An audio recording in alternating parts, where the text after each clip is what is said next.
One kingdom for centuries, then colony, then peninsula split when liberation arrived. Foreign armies divided Korea at the 38th parallel in 1945. Temporary, they promised. 5 years later, war erupted. Brothers fought across frozen mountains until armistice froze the conflict without resolution. Seoul glows with idols and technology, while Pyongyang marches in disciplined formations. Families remain separated by the world's most fortified border. Two nations claiming one heritage follow paths so divergent that reunification feels both inevitable and impossible. A division meant to last months approaches 80 years, carried in memory by millions who share a homeland neither fully claims. Late in the 19th century, the Korean peninsula still carried the rhythms of a dynasty that believed stability came from continuity. Court officials moved through quiet corridors lined with lacquered screens. Records of past reigns arranged with careful precision. Ministers debated policy under the strict etiquette of a Confucian order that had guided the country for centuries. In those chambers, the belief persisted that balance with neighboring powers would hold as long as old arrangements remained in place.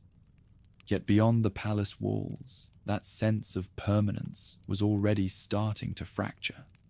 Farmers in distant villages felt the first tremors long before the court acknowledged them. Seasons had grown harsher, tax burdens heavier, and rumors of officials enriching themselves passed from one household to the next. Families who once counted on tradition to protect them watched unrest spread from province to province. Groups of peasants gathered in shaded groves to voice anger about corruption or to demand reforms that promised a fairer future. Their frustrations fueled movements that had no single leader, but shared a common desire to challenge a system that no longer served them. Far from the capital, travelers arriving from treaty ports in Japan, Russia, or China brought tales of new machines, reorganized armies, and radical ideas tearing apart old empires. Merchants returning from Manchurian markets spoke of soldiers marching in unfamiliar uniforms. Missionaries carried printing presses and textbooks filled with knowledge that challenged the closed world Korea had built for itself. Every arrival chipped away at the belief that isolation could hold back the world's advance. These disruptions were small at first, yet each marked another step toward a crossroads the peninsula could no longer avoid. Inside the royal court, disagreements hardened into factions. Some argued that the kingdom must reform, modernize its farms, strengthen its military, and open selected ports to foreign trade. Others insisted that stepping outside established order would invite disaster. These factions met in dimly lit rooms, where advisors traced possible futures on maps spread across polished tables. Every choice seemed to threaten the delicate balance that had preserved sovereignty for generations. The old guardians of custom wanted to keep foreign influence at bay, while younger officials saw opportunity in selective adaptation. Neither group fully recognized that events beyond their borders were already deciding Korea's fate. Meanwhile, great powers circling East Asia began watching the peninsula with newly sharpened interest. Each regarded Korea as strategically vital, not because it was wealthy, but because it lay between larger ambitions. A rising empire to the east sought security and influence after rapid modernization. A northern state still shaped by earlier conquests looked southward for new access to warm waters, and in the west, a once dominant dynasty struggled to hold its crumbling sphere together. The peninsula's geography had always mattered, but now it became a bargaining chip in rivalries growing fiercer by the year. Diplomats arrived with offers cloaked as friendship. They wrote treaties in ornate script, promising protection or cooperation, while hiding intentions behind polite language. Some envoys whispered warnings about rivals preparing to strike. Others urged Korea to align with them to preserve autonomy. Court scribes recorded each proposal, unsure which path carried greater danger. For centuries, the kingdom had managed these relationships carefully, offering tribute when required and asserting independence when possible.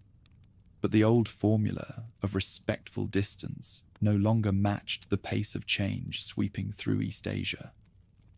As tensions rose, reformers within Korea attempted to strengthen institutions weakened by long dependency on tradition.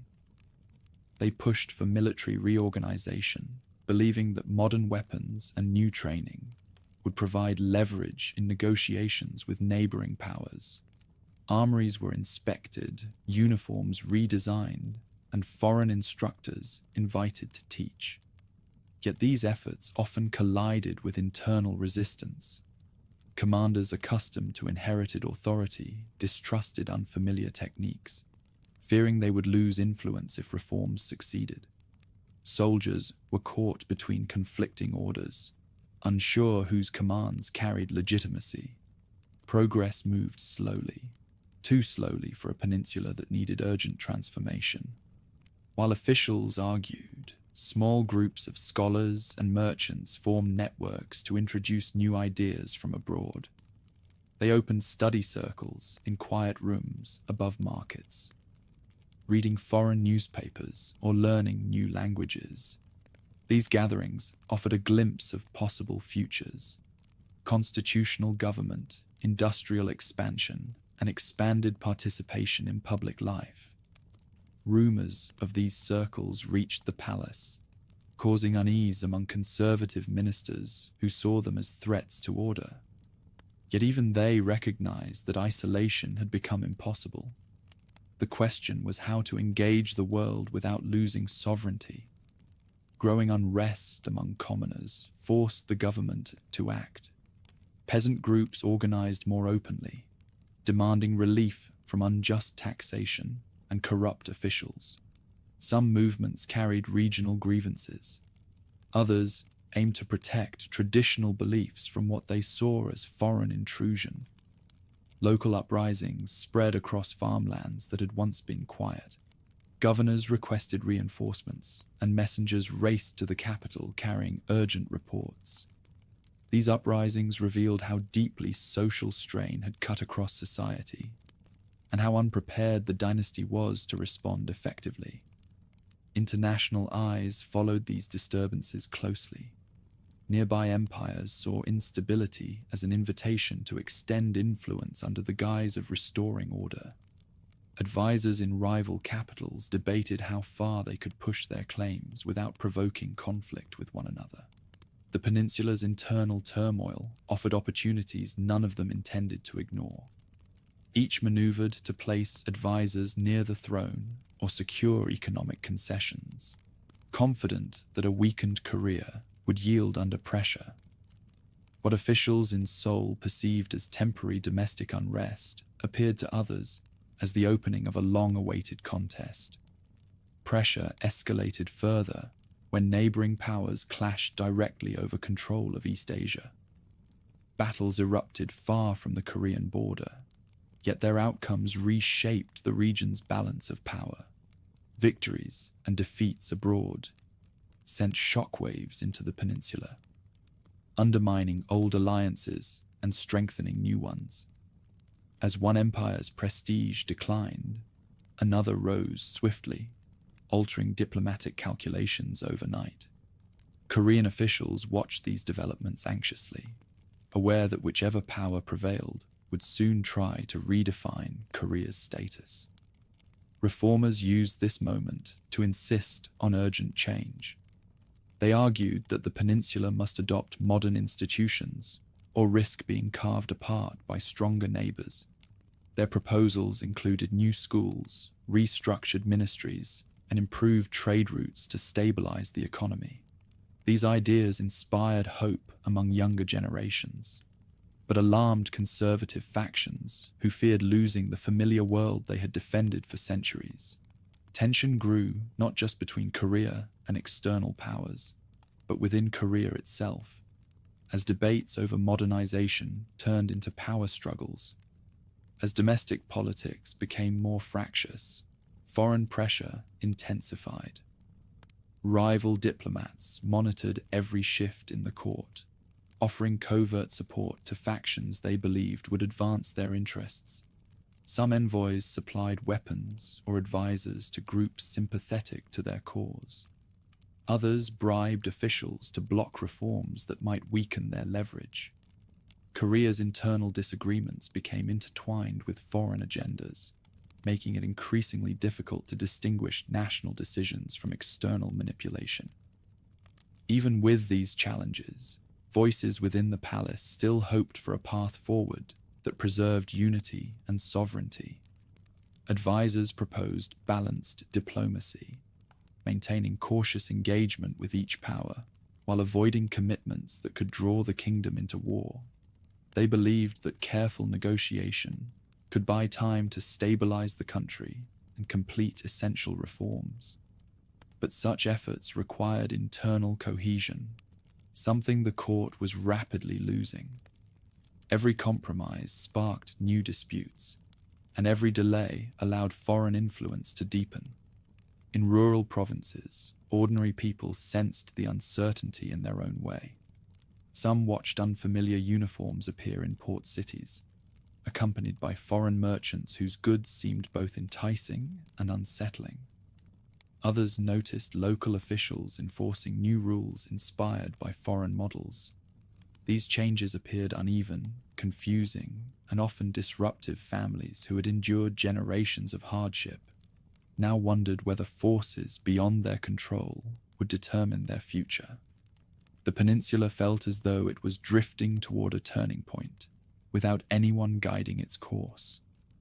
As the century neared its close, Korea's long-standing tributary relationship with its western neighbor weakened dramatically. Dynastic turmoil, military defeats, and mounting internal problems left that once dominant empire unable to protect its former sphere. This collapse of influence created a vacuum that competing powers rushed to fill. For Korea, the shift was monumental. A long-standing anchor of regional order had faded, leaving the peninsula exposed to ambitions it could no longer manage through diplomacy alone.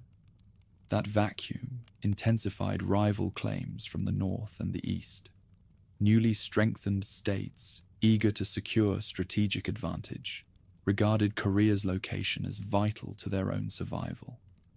Each believed that if a competitor gained exclusive influence there, it would threaten their security. That calculation transformed the peninsula into the center of a struggle far larger than itself. The court understood this danger, but lacked the unified leadership and military strength required to counter it. By the end of this era, the foundation of the Old Kingdom was no longer able to hold the weight of events pressing against it.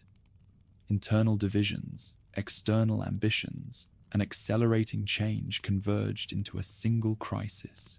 Korea had attempted to navigate between powerful neighbors for generations, relying on tradition, diplomacy, and cautious adaptation.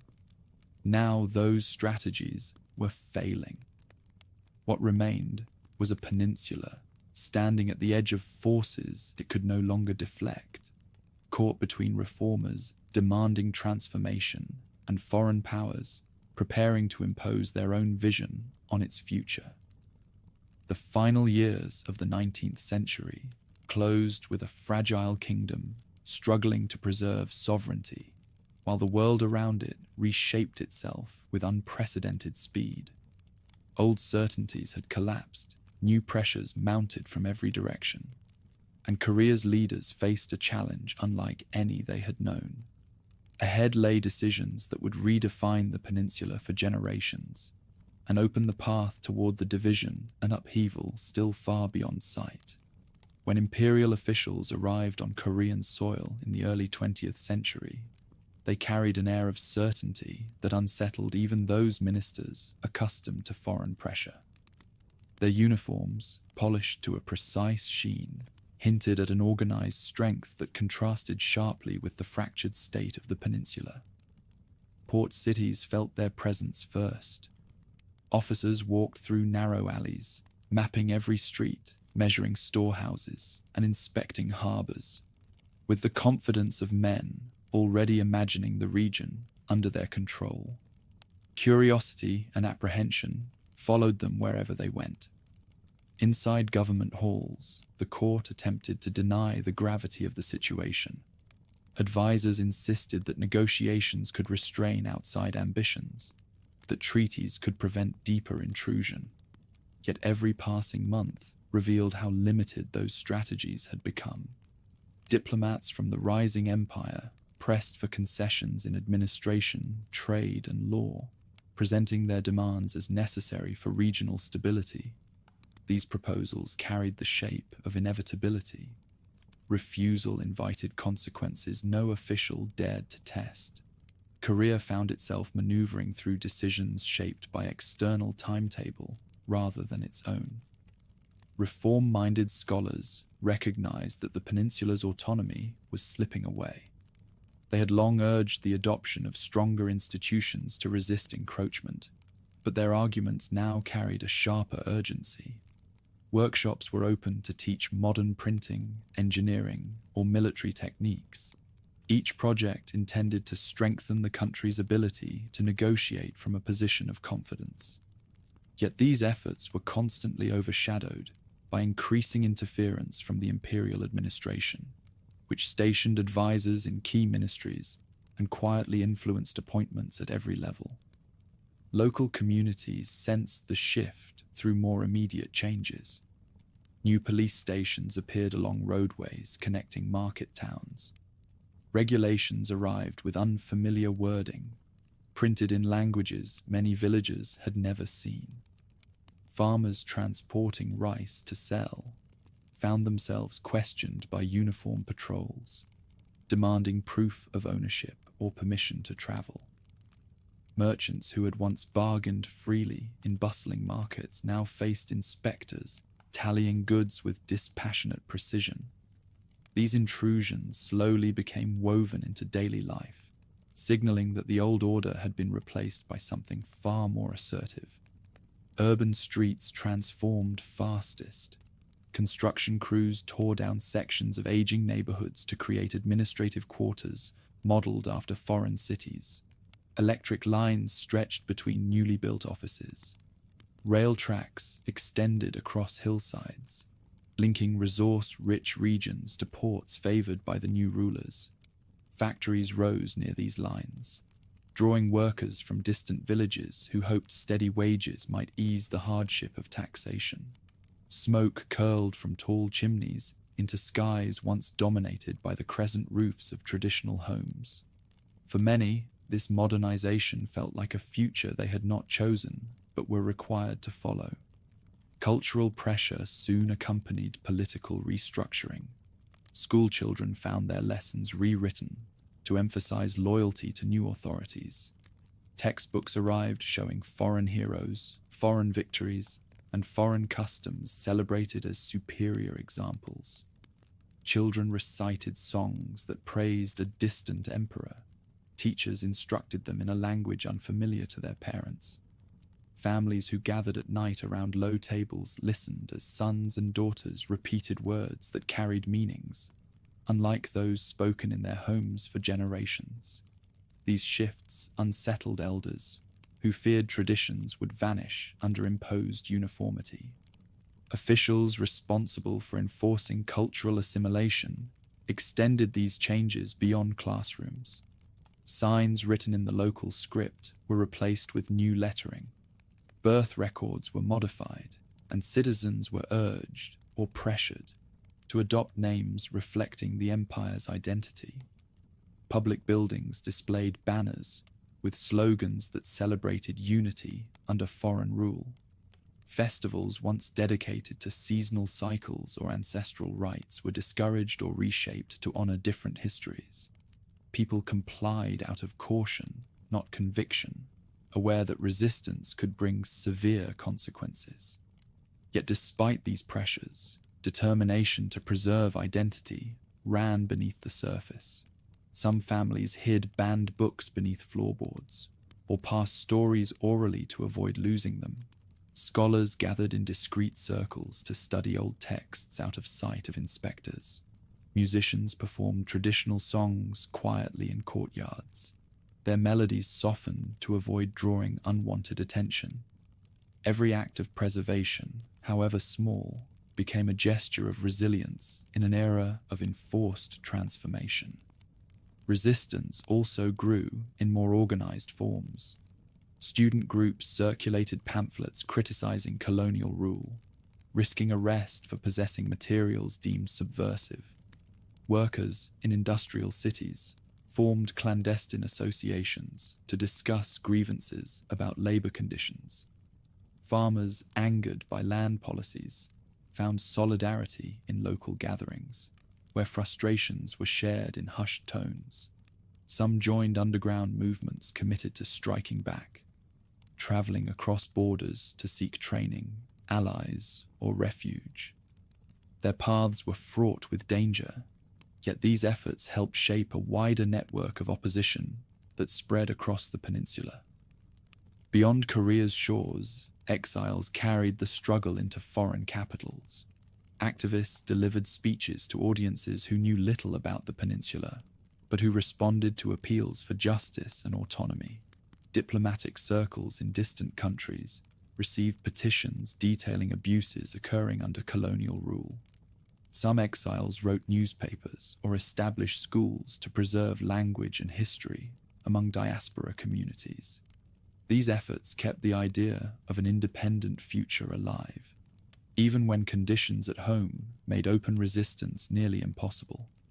On the peninsula, public demonstrations eventually erupted with force that surprised even those who organized them. Crowds filled major streets, holding banners crafted from kitchen cloths and handwriting inked late into the night. Voices rose in unified demand for national sovereignty.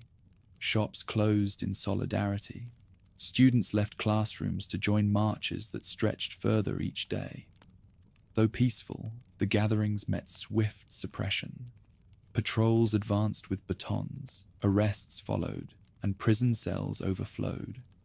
Yet the memory of these demonstrations refused to fade, inspiring others who had witnessed the resolve on display. Colonial authorities responded by tightening control.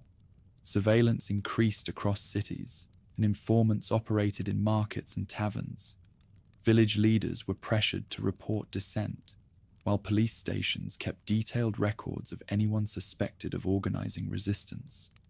These measures weighed heavily on ordinary people, fostering an atmosphere where trust was fragile and conversations cautious. Still, the desire for autonomy persisted, held quiet but unbroken. Despite repression, certain sectors grew under colonial rule. Industrial output expanded rapidly, fueled by large-scale extraction of minerals and increased factory production. Roads, ports, and rail networks connected remote regions to coastal hubs with unprecedented efficiency. Many of these developments favored imperial needs rather than local prosperity, yet they reshaped the peninsula's economic landscape permanently. Laborers gained new skills, engineers learned to maintain modern machinery, and merchants adapted to trade patterns directed toward foreign markets. Even under harsh oversight, society absorbed technologies that would later play roles in post-colonial reconstruction.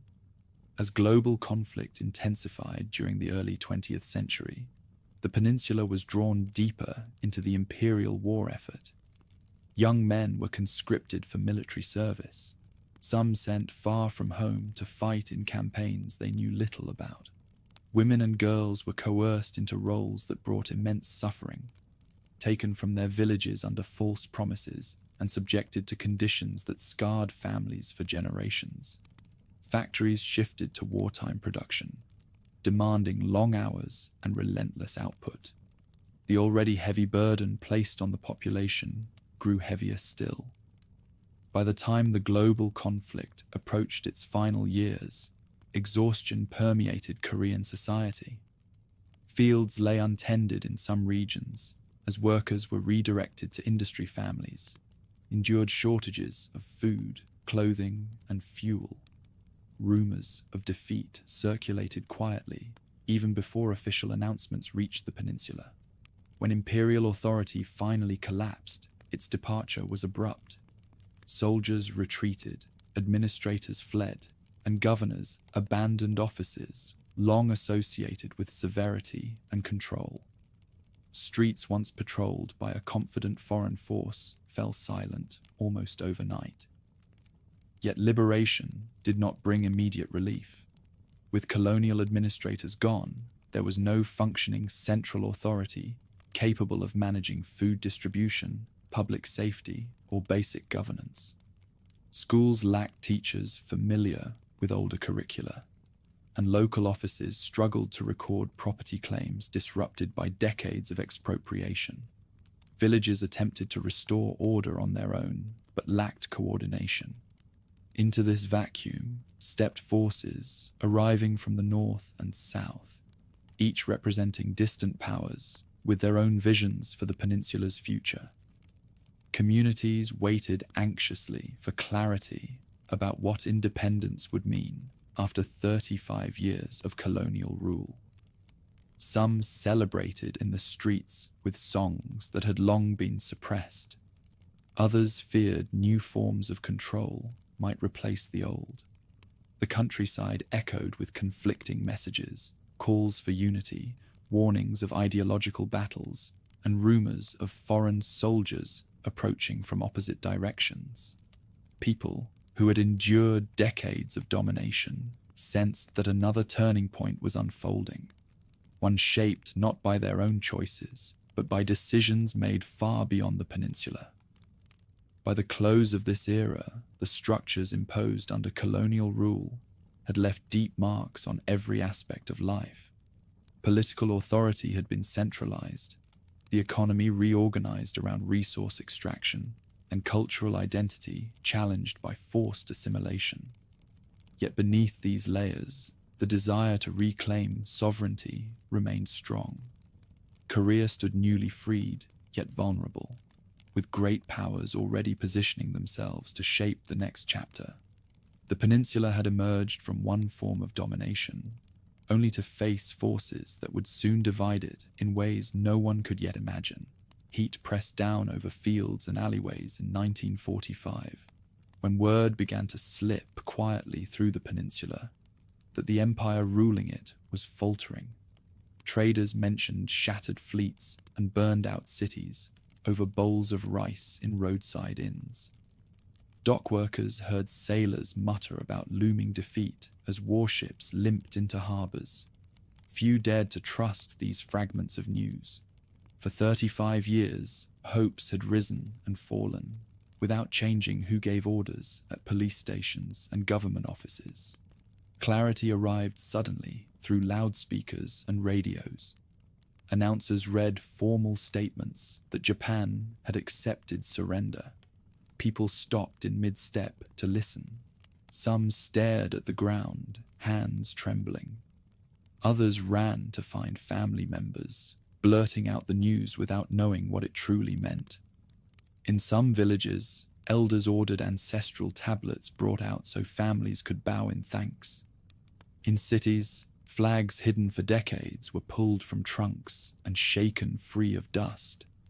Celebration erupted in bursts, then faded into silence as a new question formed in nearly every mind. Who would rule tomorrow? Colonial administrators had their own answer. Many burned documents, packed valuables, and vanished toward coastal embarkation points. Offices that had functioned with rigid discipline only days earlier now sat half empty. Telephone lines went unanswered. Trains scheduled with mechanical precision failed to arrive. Korean clerks stood behind abandoned desks, clutching ledgers that no longer meant anything. A structure that had seemed immovable dissolved in a shockingly short time. Communities tried to fill the void. local leaders convened hurried meetings in schools and temples to organize neighborhood patrols. Farmers volunteered to guard storehouses so rice would not disappear into the hands of black marketeers. Young men who had once hidden from colonial police now walked openly with armbands, directing traffic and mediating disputes. These improvised committees could not rebuild a state, but they kept panic from spiraling into chaos, while people waited to see which power would arrive first.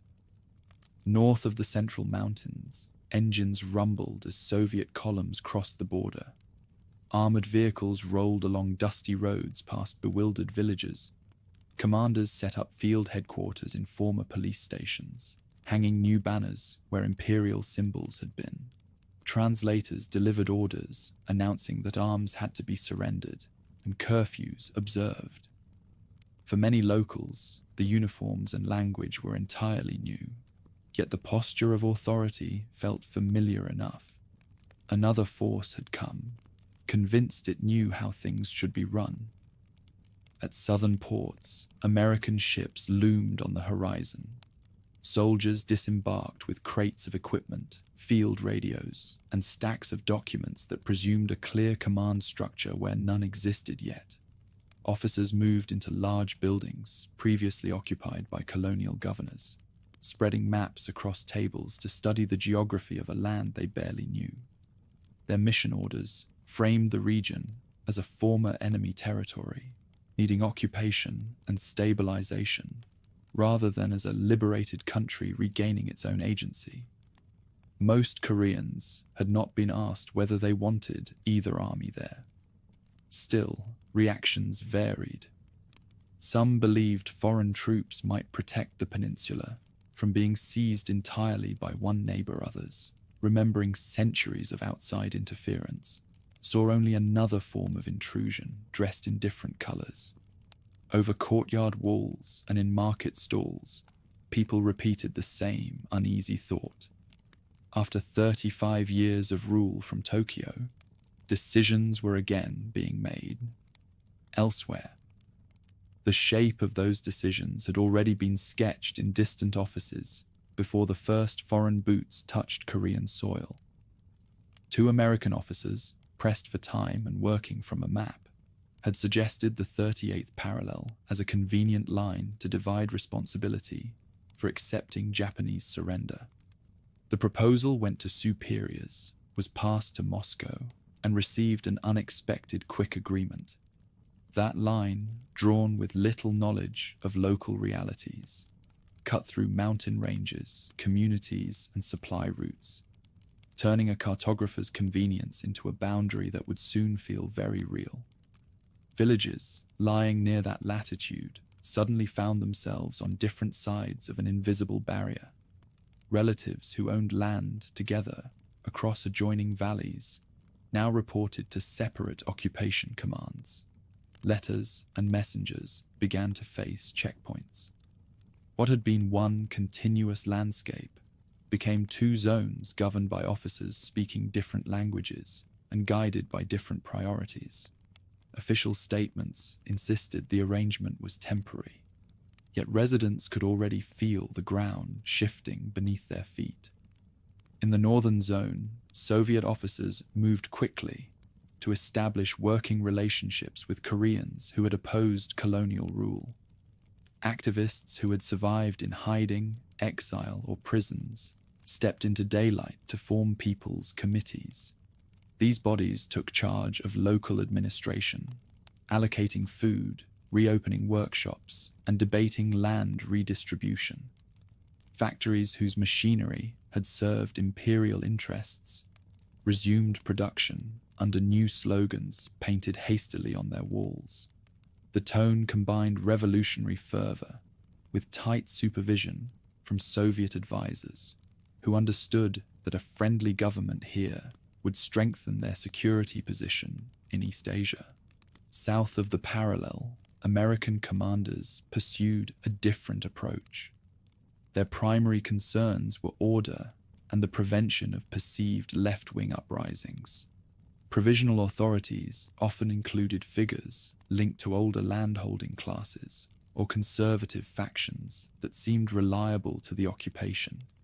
Many independence activists who expected to lead in a new era found themselves sidelined or treated with suspicion if their politics did not match Washington's preferences. Street rallies calling for immediate nationwide elections met police batons rather than support. Food scarcity tightened pressure in both zones. Years of war, requisition, and disruption had already strained harvests. Now, with transportation networks damaged and administrative systems scrambled, getting grain from farm to city became a struggle. In the north, requisition teams organized by committees and overseen by Soviet officers collected rice and barley, promising equitable distribution, but sometimes provoking anger when quotas felt impossible. In the south, American authorities tried to stabilize prices through rationing, while relying on imported supplies that never seemed to arrive fast enough. Families queued with ration cards, eyes fixed on sacks of grain that might run out before their turn came. Schools reopened under new auspices. In northern classrooms, teachers retired the colonial curriculum and replaced it with lessons that emphasized workers, peasants, and anti-imperialist struggle. Portraits of revolutionary leaders hung beside chalkboards, and students learned songs celebrating collective effort. In southern cities, textbooks revised hastily now featured different heroes, figures associated with constitutionalism, Christian reform, or American-style democracy. English words crept into vocabulary lists. A child's education began to depend less on region or class and more on which side of the parallel the school stood. Commerce adapted as well. Markets under Soviet oversight introduced new regulations, favoring producers aligned with people's committees. Barter beyond official channels sometimes risked being labeled hoarding or speculation. Farther south, merchants adjusted to American currency controls and attempts to revive pre-war financial institutions. Smugglers exploited gaps between systems, moving goods across the line at night. Rice going one way, manufactured items the other, earning profits from the widening difference between the two zones' rules. Political discussions responded to these new realities. In the north, committee meetings filled with debates over how far land reform should go and what position Korea should adopt toward neighboring socialist states. In the south, rallies and newspapers argued over the proper balance between tradition and change, criticizing both old elites and occupation policies. Many voices on both sides still insisted that all these experiments were temporary steps toward a single independent state, but each month of separate administration planted deeper roots. Efforts to coordinate a joint future continued in fits and starts. Commissions formed by Soviet and American diplomats met in large rooms, heavy with cigarette smoke and guarded optimism. Delegations from Korean political groups submitted proposals for unified elections or interim governments. Every plan had to pass through the filter of global rivalry that was hardening rapidly into what would be called the Cold War, where one side saw a promising nationalist, the other often saw a potential proxy for its rival. Agreements announced after these meetings sounded hopeful on paper, yet rarely translated into real cooperation on the ground. Ordinary people rarely had access to the details of such negotiations. What they experienced instead were the immediate consequences of competing visions around them. One household might hear a committee representative explain why land would be broken up and redistributed. Another might listen to an American officer describe the need to build a stable, anti-communist administration.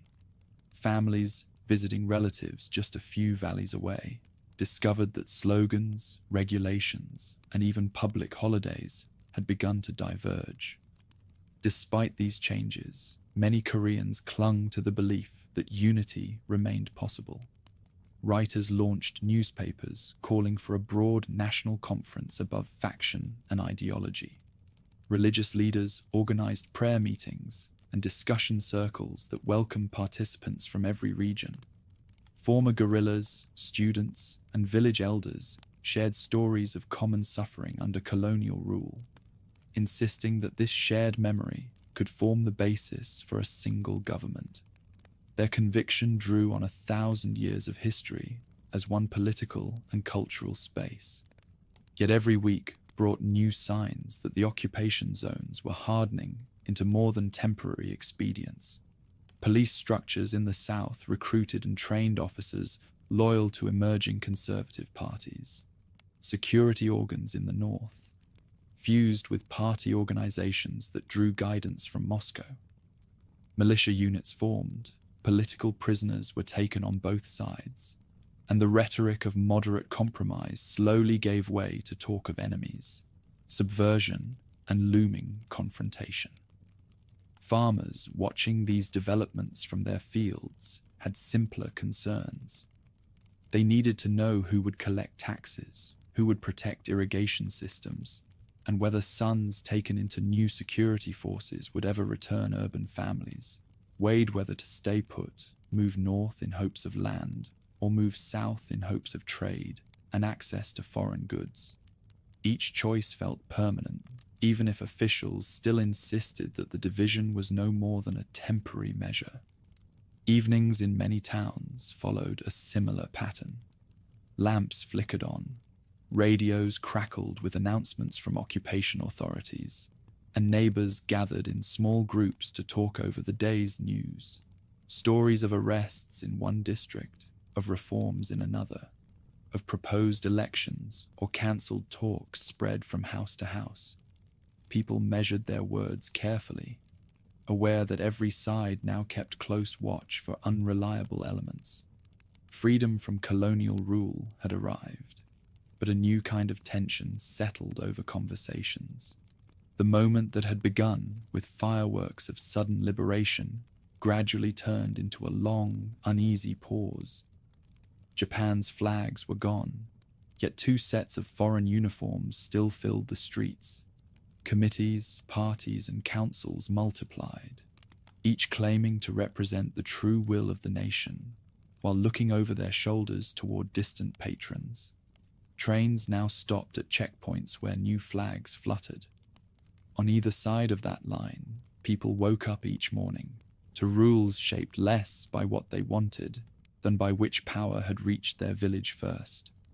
In farmsteads and alleyways, mothers still called children in for supper, millstones still turned, and fishermen still raced the tides. Daily life continued because it had to, but beneath that surface, an unspoken understanding spread. The struggle to reclaim independence had succeeded only halfway. Foreign commands had replaced colonial directives. 2 systems were taking shape where only one country had existed before. Nobody yet knew what that would ultimately mean, but a feeling settled over many households that this time the peninsula might not emerge from outside interference in one piece. Morning light filtered into crowded meeting rooms in northern towns, where newly formed people's committees gathered again to debate land, labor, and local authority. These gatherings had sprung up spontaneously in the final weeks of 1945, but by the following year they operated with a confidence that revealed how quickly northern society was reorganizing itself. Farmers, teachers, and laborers filled benches, each hoping that decades of struggle might finally give way to reforms they had once only whispered about. Soviet officers stood near the entrance, observing the discussions without intervening, their presence shaping the pace and direction even in silence. At the center of these meetings, a figure began to draw attention across the region. Kim Il-sung arrived in towns flanked by military escorts. yet spoke in a tone that appealed to villagers accustomed to hardship. He described plans to redistribute land taken by collaborators or large estate holders. He promised that a new national army would defend the peninsula's sovereignty rather than serve foreign ambitions. Many who listened saw in him a leader molded by years of resistance, someone capable of unifying the northern committees into something more structured. His influence expanded steadily as Soviet advisors supported his growing role, presenting him as a man prepared to guide the region toward a new order. Villagers who had never met him still spoke his name at shared meals or during rest breaks in the fields, recounting stories they had heard from traveling workers or printed leaflets.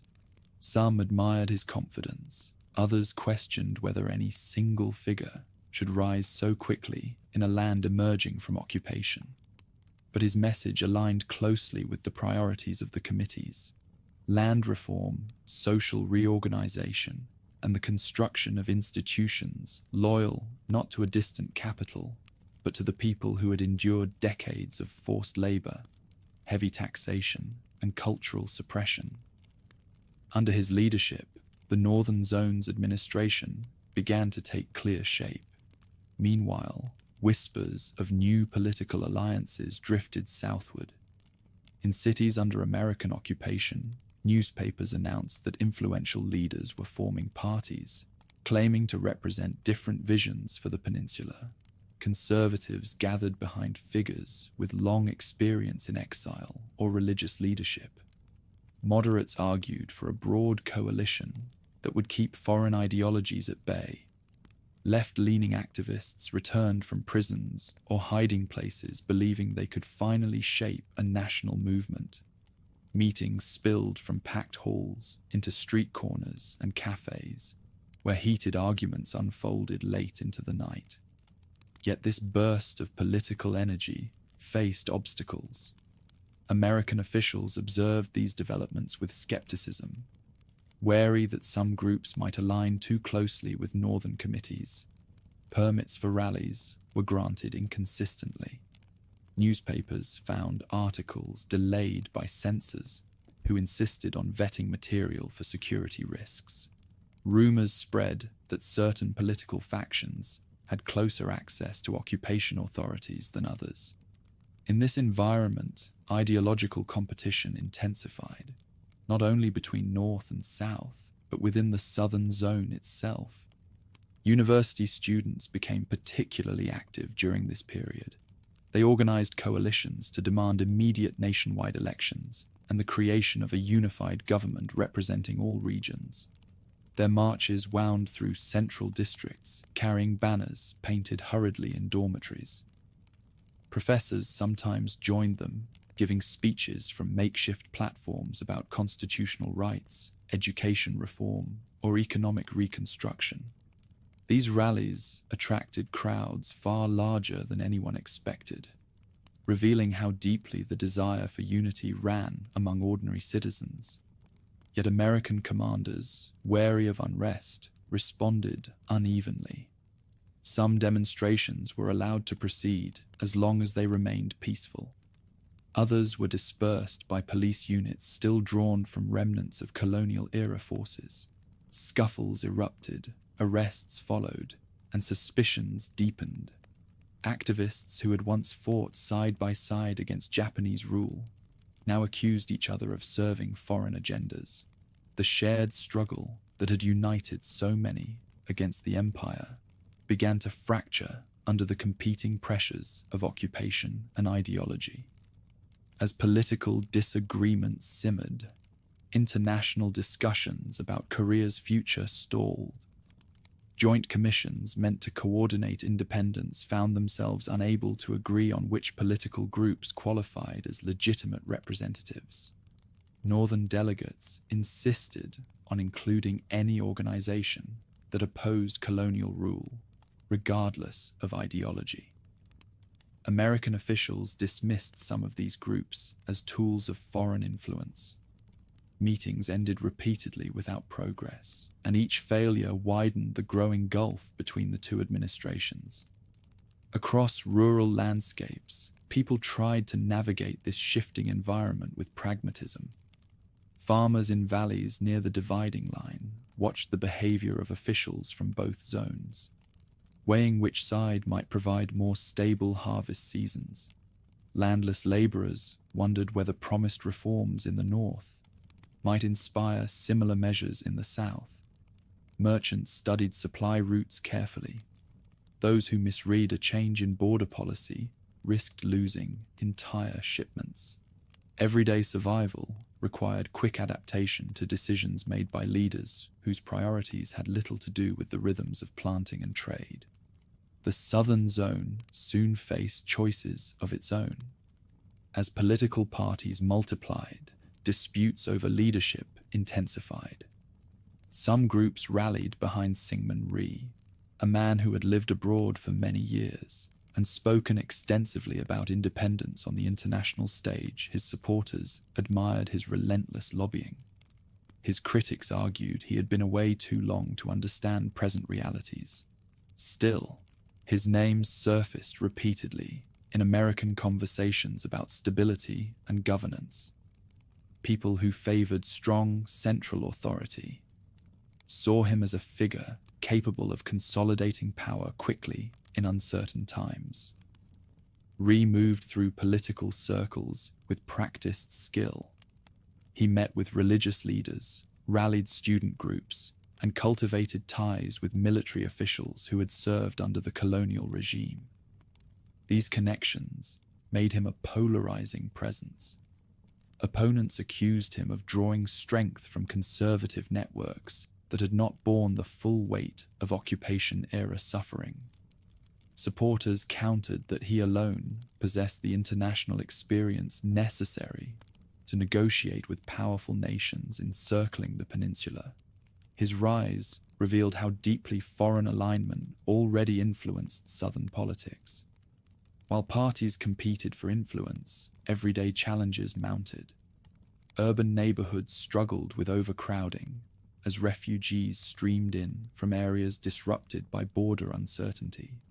Markets in major cities buzzed with goods that changed price from hour to hour, driven by fluctuating regulations and uneven supplies. Shantytowns grew along riverbanks where people sought work unloading cargo or repairing infrastructure damaged during the war. Conversations in these districts seldom discussed ideology. They focused instead on how to obtain rice, how to find shelter, or whether security forces would disrupt street stalls without warning. Even in these difficult circumstances, many citizens refused to give up on the dream of a unified peninsula. Writers drafted manifestos calling for a nationwide assembly. Clerics hosted inter-regional dialogues, urging patience and cooperation.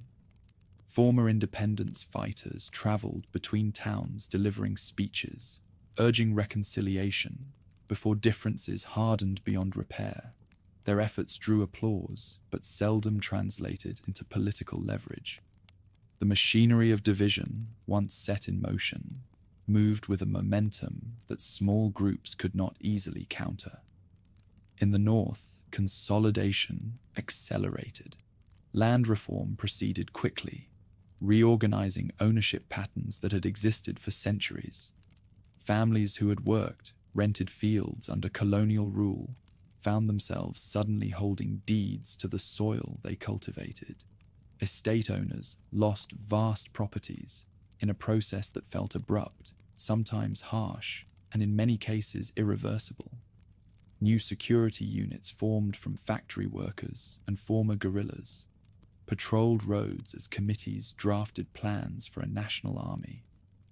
Administrative offices expanded their reach, tightening the links between local councils and emerging central leadership.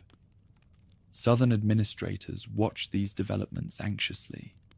American officials expressed concerns that reforms in the north could influence Southern laborers and farmers, who were already frustrated by rising costs and uneven opportunities. Conservative factions warned that rapid northern changes threatened to destabilize the entire peninsula. Meanwhile, Workers in southern industrial neighborhoods whispered about the possibility of similar reforms, drawing the attention of police units determined to prevent political agitation. Suspicion in the South turned not only toward northern authorities, but toward neighbors viewed as ideologically unreliable. International actors reinforced these trajectories. Soviet representatives made clear that northern committees would be supported as long as they aligned with broader regional strategies. American authorities, facing pressure from legislators at home, pushed for elections in the southern zone, even without cooperation from the north. The idea of a unified, peninsula-wide vote that many Koreans had demanded seemed to recede further into the distance. What had started as an administrative division increasingly resembled a political border with its own logic and permanence. Families caught between these zones attempted desperate measures to reunite. Some crossed mountain ridges by night, braving patrols to reach relatives living only a few miles away, but now separated by military orders. Others sought travel permits that took months to process, or were simply denied without explanation. Letters carried across the line often disappeared. Stories spread of people vanishing during attempted crossings, deepening the atmosphere of fear. Each lost connection reinforced the sense that the peninsula was being reshaped by forces that cared little for the bonds between its people. Through all of this, Koreans continued to hold gatherings in living rooms and tea rooms, where hot metal kettles steamed between cups. These small circles discussed the possibility of compromise.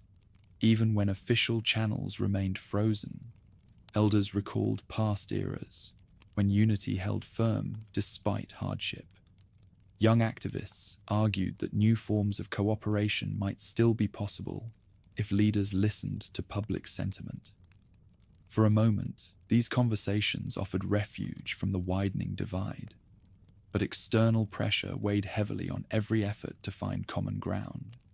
In both zones, military authorities prioritized stability over negotiation, loyalty over experimentation. Policies hardened. Committees aligned themselves with northern leadership, while southern parties prepared for elections exclusionary by design. Rival visions solidified into institutional realities. What had begun as a temporary arrangement now anchored two political worlds. Each had leaders preparing national structures. Each had security forces loyal to different alliances, and each presented itself as the rightful center of Korean sovereignty.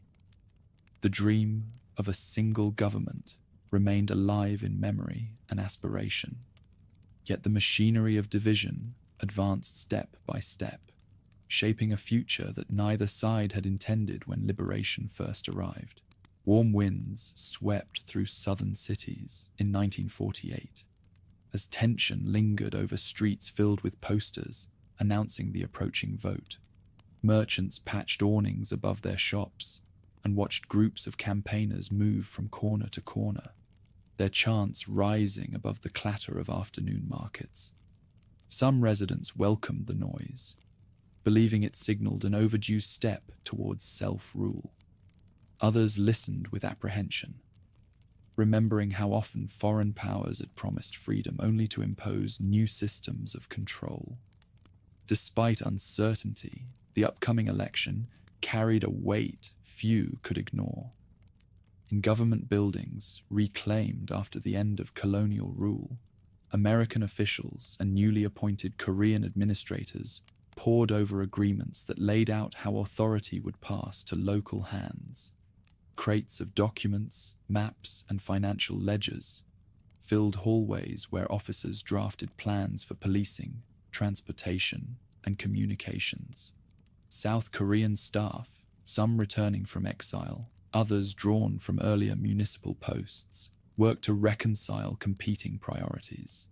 The public clamoring for autonomy, occupation, authorities demanding security, and political groups struggling for recognition. Every decision seemed to carry consequences that would echo beyond the coming months. Syngman Rhee's presence loomed large over the political landscape. Wherever he spoke, crowds gathered, some drawn by his record as a long-time advocate for independence abroad, others wary of his firm approach to dissent. His speeches blended warnings about northern aggression with appeals for unity under strong leadership. His supporters depicted him as the one figure capable of steering the country through instability, while critics questioned the centralization of power he seemed to embrace. Regardless of stance, few could ignore the momentum surrounding him. Campaign caravans wound through narrow streets adorned with colorful banners. Loudspeakers blared patriotic songs and speeches promising economic revival and restored dignity. Newspapers, sometimes thin from lack of ink and newsprint, devoted entire sections to debates between emerging parties. Students founded volunteer groups to encourage voter participation, distributing handwritten pamphlets explaining how ballots would be cast in tea houses. Arguments stretched late into the night as residents grappled with what independence should look like after decades of occupation. Yet this vibrant political scene existed alongside deeper fractures. Some activists refused to participate in an election confined to the southern zone, arguing that any government formed without northern participation betrayed the dream of a unified Korea. Demonstrations erupted in several cities, sometimes peaceful, sometimes violent.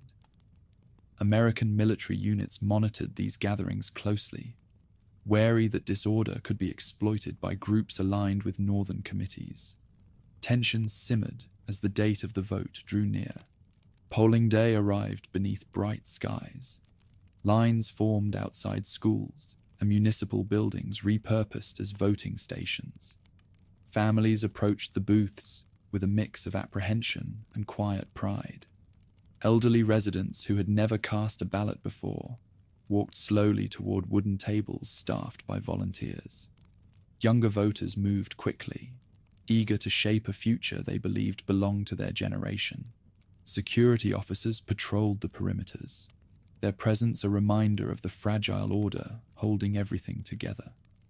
Once ballots were counted, the announcement of results spread rapidly.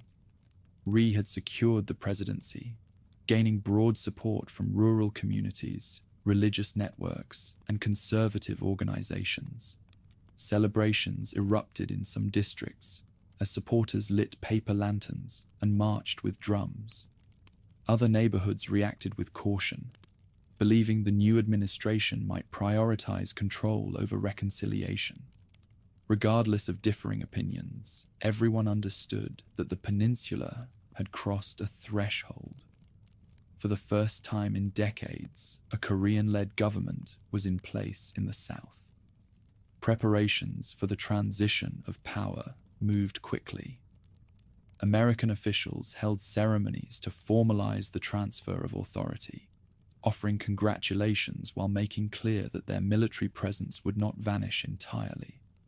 Banners reading "Republic of Korea" were hung across government complexes, where new ministers took their oaths of office. Civil servants, many of whom had served under colonial administrators, reviewed their roles and expected reforms.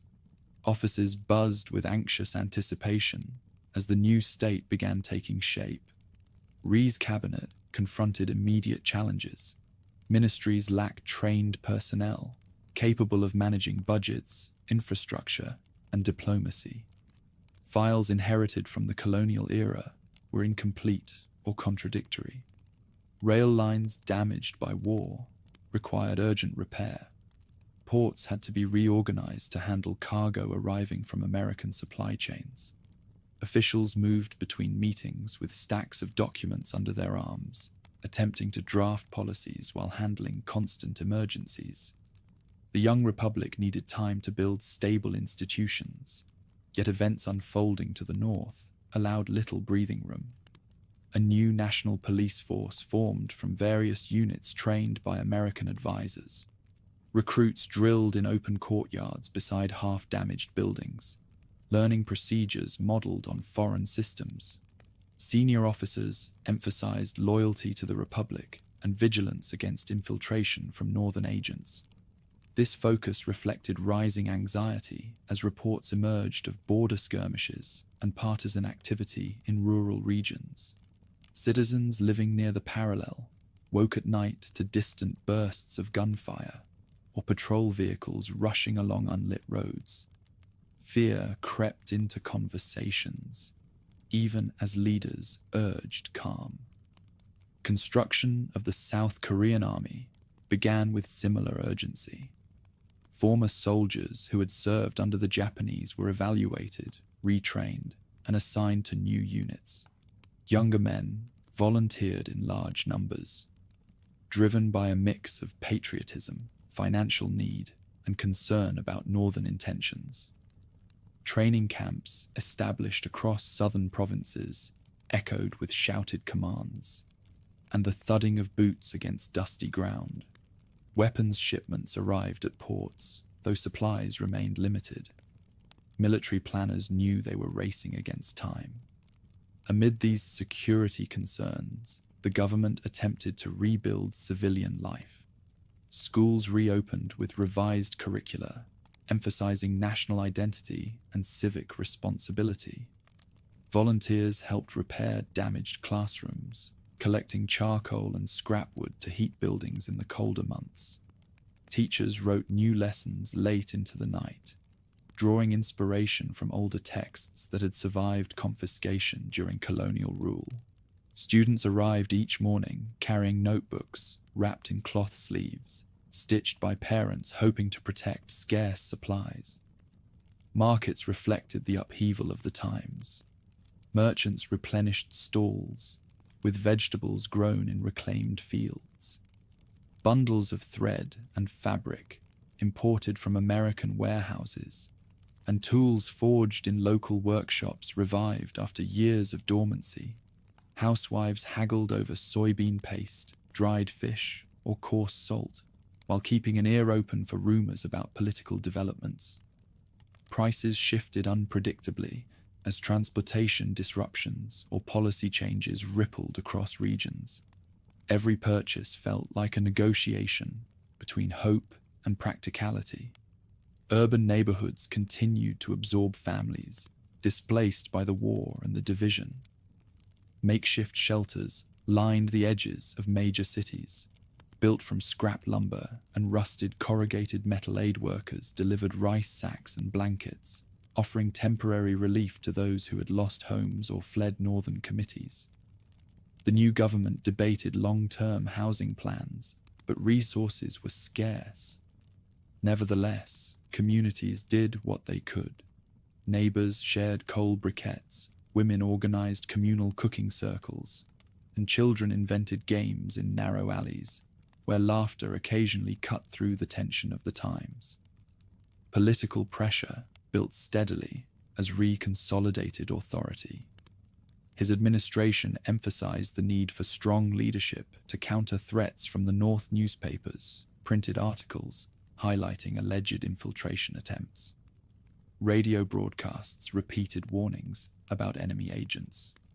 Opposition groups accused the government of exploiting fear to suppress dissent. Instances of censorship, arrests, and intimidation surfaced, fueling resentment among those who wanted a more inclusive political system.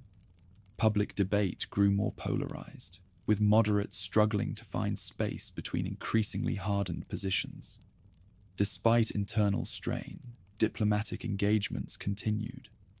Delegations from the Republic of Korea traveled to Washington, Manila, and other allied capitals to secure recognition and economic assistance. Foreign ministers returned with agreements to support reconstruction, though funds arrived more slowly than promised. Agricultural advisors introduced new techniques to increase rice yields. Engineers assisted with bridge repairs and irrigation systems. These partnerships offered small victories, but the Republic remained heavily reliant on foreign support during its earliest years. Conversations inside private homes reflected a mixture of pride and worry. Parents urged their children to study diligently, believing education would become the foundation of a stronger nation. Elders recounted earlier eras when unity had endured despite hardship, hoping to keep faith alive for a future that seemed perilously uncertain. Many families pinned calendars to their walls, circling dates representing upcoming policy announcements or military developments. Every piece of news carried weight, shaping moods and expectations as weeks turned into months. Tension along the dividing line grew harder to ignore. Patrols clashed over contested outposts. Farmers ploughing fields near the border spotted armed groups moving at dusk. Merchants traveling with goods risked detainment if caught crossing without authorization. These incidents fed speculation that confrontation might be inevitable. Southern officials reinforced outposts, extended communication lines, and urged residents to report suspicious activity. Fear seeped into daily routines. People walking alone at night often glanced over their shoulders, alert to sounds that might signal danger. Even with these clouds gathering, the Republic pressed forward with institution building.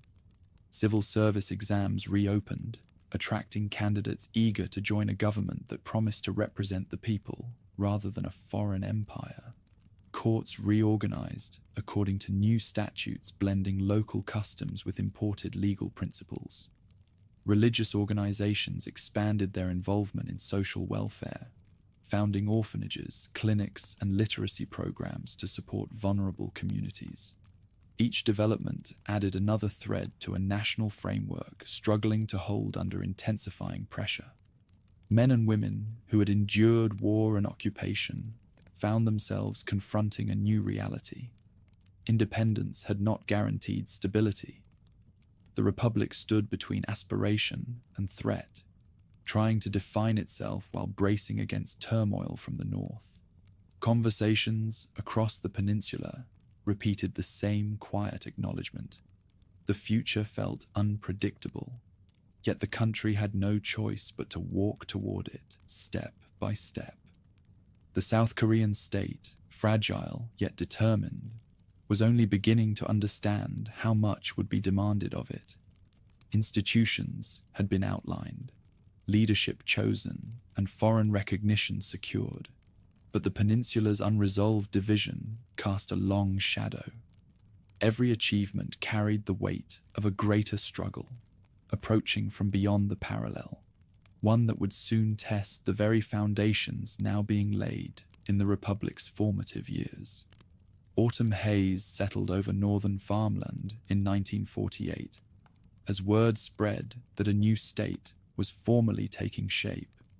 Villagers paused mid-harvest to listen to announcements broadcast from loudspeakers mounted on trucks that rolled slowly through dirt roads. The messages spoke of a government led by Koreans, organized to eliminate exploitation and rebuild the region on principles of equality and collective strength. The name Democratic People's Republic of Korea echoed through valleys that had witnessed decades of subjugation. And many residents felt a flicker of pride at hearing a Korean government declared without foreign oversight. Committees that had operated informally since liberation now stepped forward with clearer purpose. Their members walked through towns carrying notebooks filled with lists of households, land parcels, and factory inventories. Each committee served as the link between local communities and the emerging central authority headquartered in Pyongyang. Meetings grew longer and more structured. Speeches emphasized the urgency of forming a government capable of resisting imperial influence, rebuilding industry, and preventing the return of old elites who had benefited from colonial rule. In these gatherings, Kim Il-sung's influence continued to expand. He traveled tirelessly across the region, speaking in factories, schools, and rural assembly grounds. Crowds gathered wherever he appeared, listening as he described a future where land belonged to those who cultivated it, and production served the well-being of the entire population. His wartime experience fighting against imperial forces gave him authority in the eyes of many who had suffered under occupation.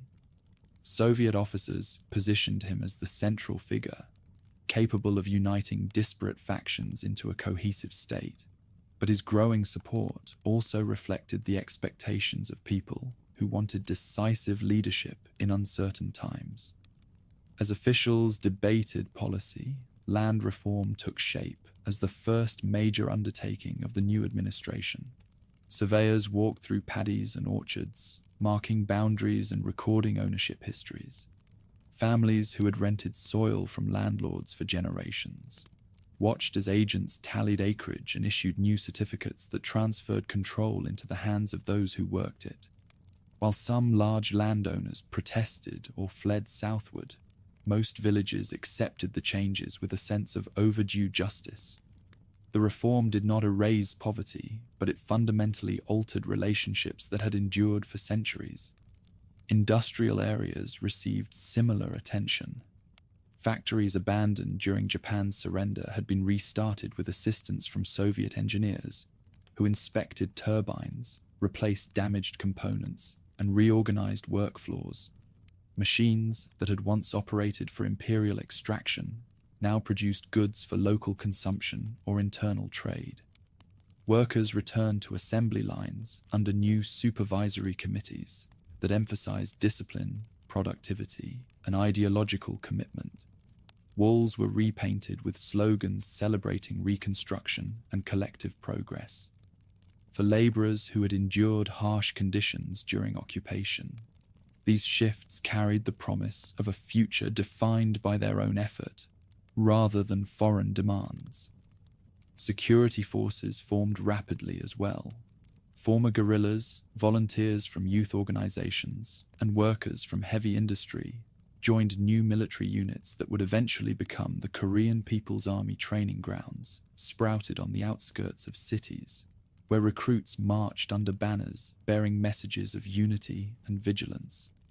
Instructors drilled formations from dawn until dusk, stressing the importance of defending the new republic against external threats. Rumors of growing instability along the southern border spread through training camps, fueling determination among recruits to prepare for any confrontation. Inside administrative buildings, a one-party structure took root. The Workers' Party of Korea consolidated influence by absorbing smaller organizations that had formed in the early days of liberation meetings of party cadres, reviewed ideological education programs, distribution policies, and local committee performance. Membership offered access to training, leadership roles, and pathways to influence, but also required strict loyalty. Policies were articulated with clarity and a sense of mission, reinforcing the belief that unity of purpose was essential for the survival of the fledgling state. As party structures strengthened, propaganda campaigns expanded to reach every corner of the northern zone. Posters appeared in village squares depicting farmers, miners, and soldiers contributing to national reconstruction. Radio broadcasts praised collective achievements and explained new policies in carefully crafted language. School children practiced songs, extolling hard work and devotion to the Republic. While some embraced this messaging enthusiastically, others felt unease as personal opinions gave way to scripted narratives. Nevertheless, public participation evolved into a defining element of the national identity being constructed.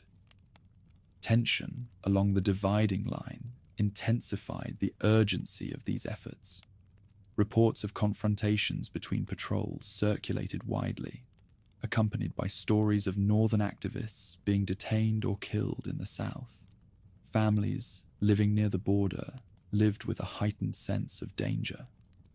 Parents warned children not to wander into hills where gunfire sometimes echoed at dusk. Traders attempting to cross with goods risked arrest or worse. These incidents fed the growing conviction that peaceful coexistence with the Southern administration might be unlikely. Despite rising hostilities, Northern leaders attempted diplomatic gestures. Committees proposed joint assemblies, cross-border economic initiatives, and cooperative measures to manage refugee flows. These proposals rarely advanced. Southern officials viewed them with suspicion, interpreting them as attempts to expand Northern influence.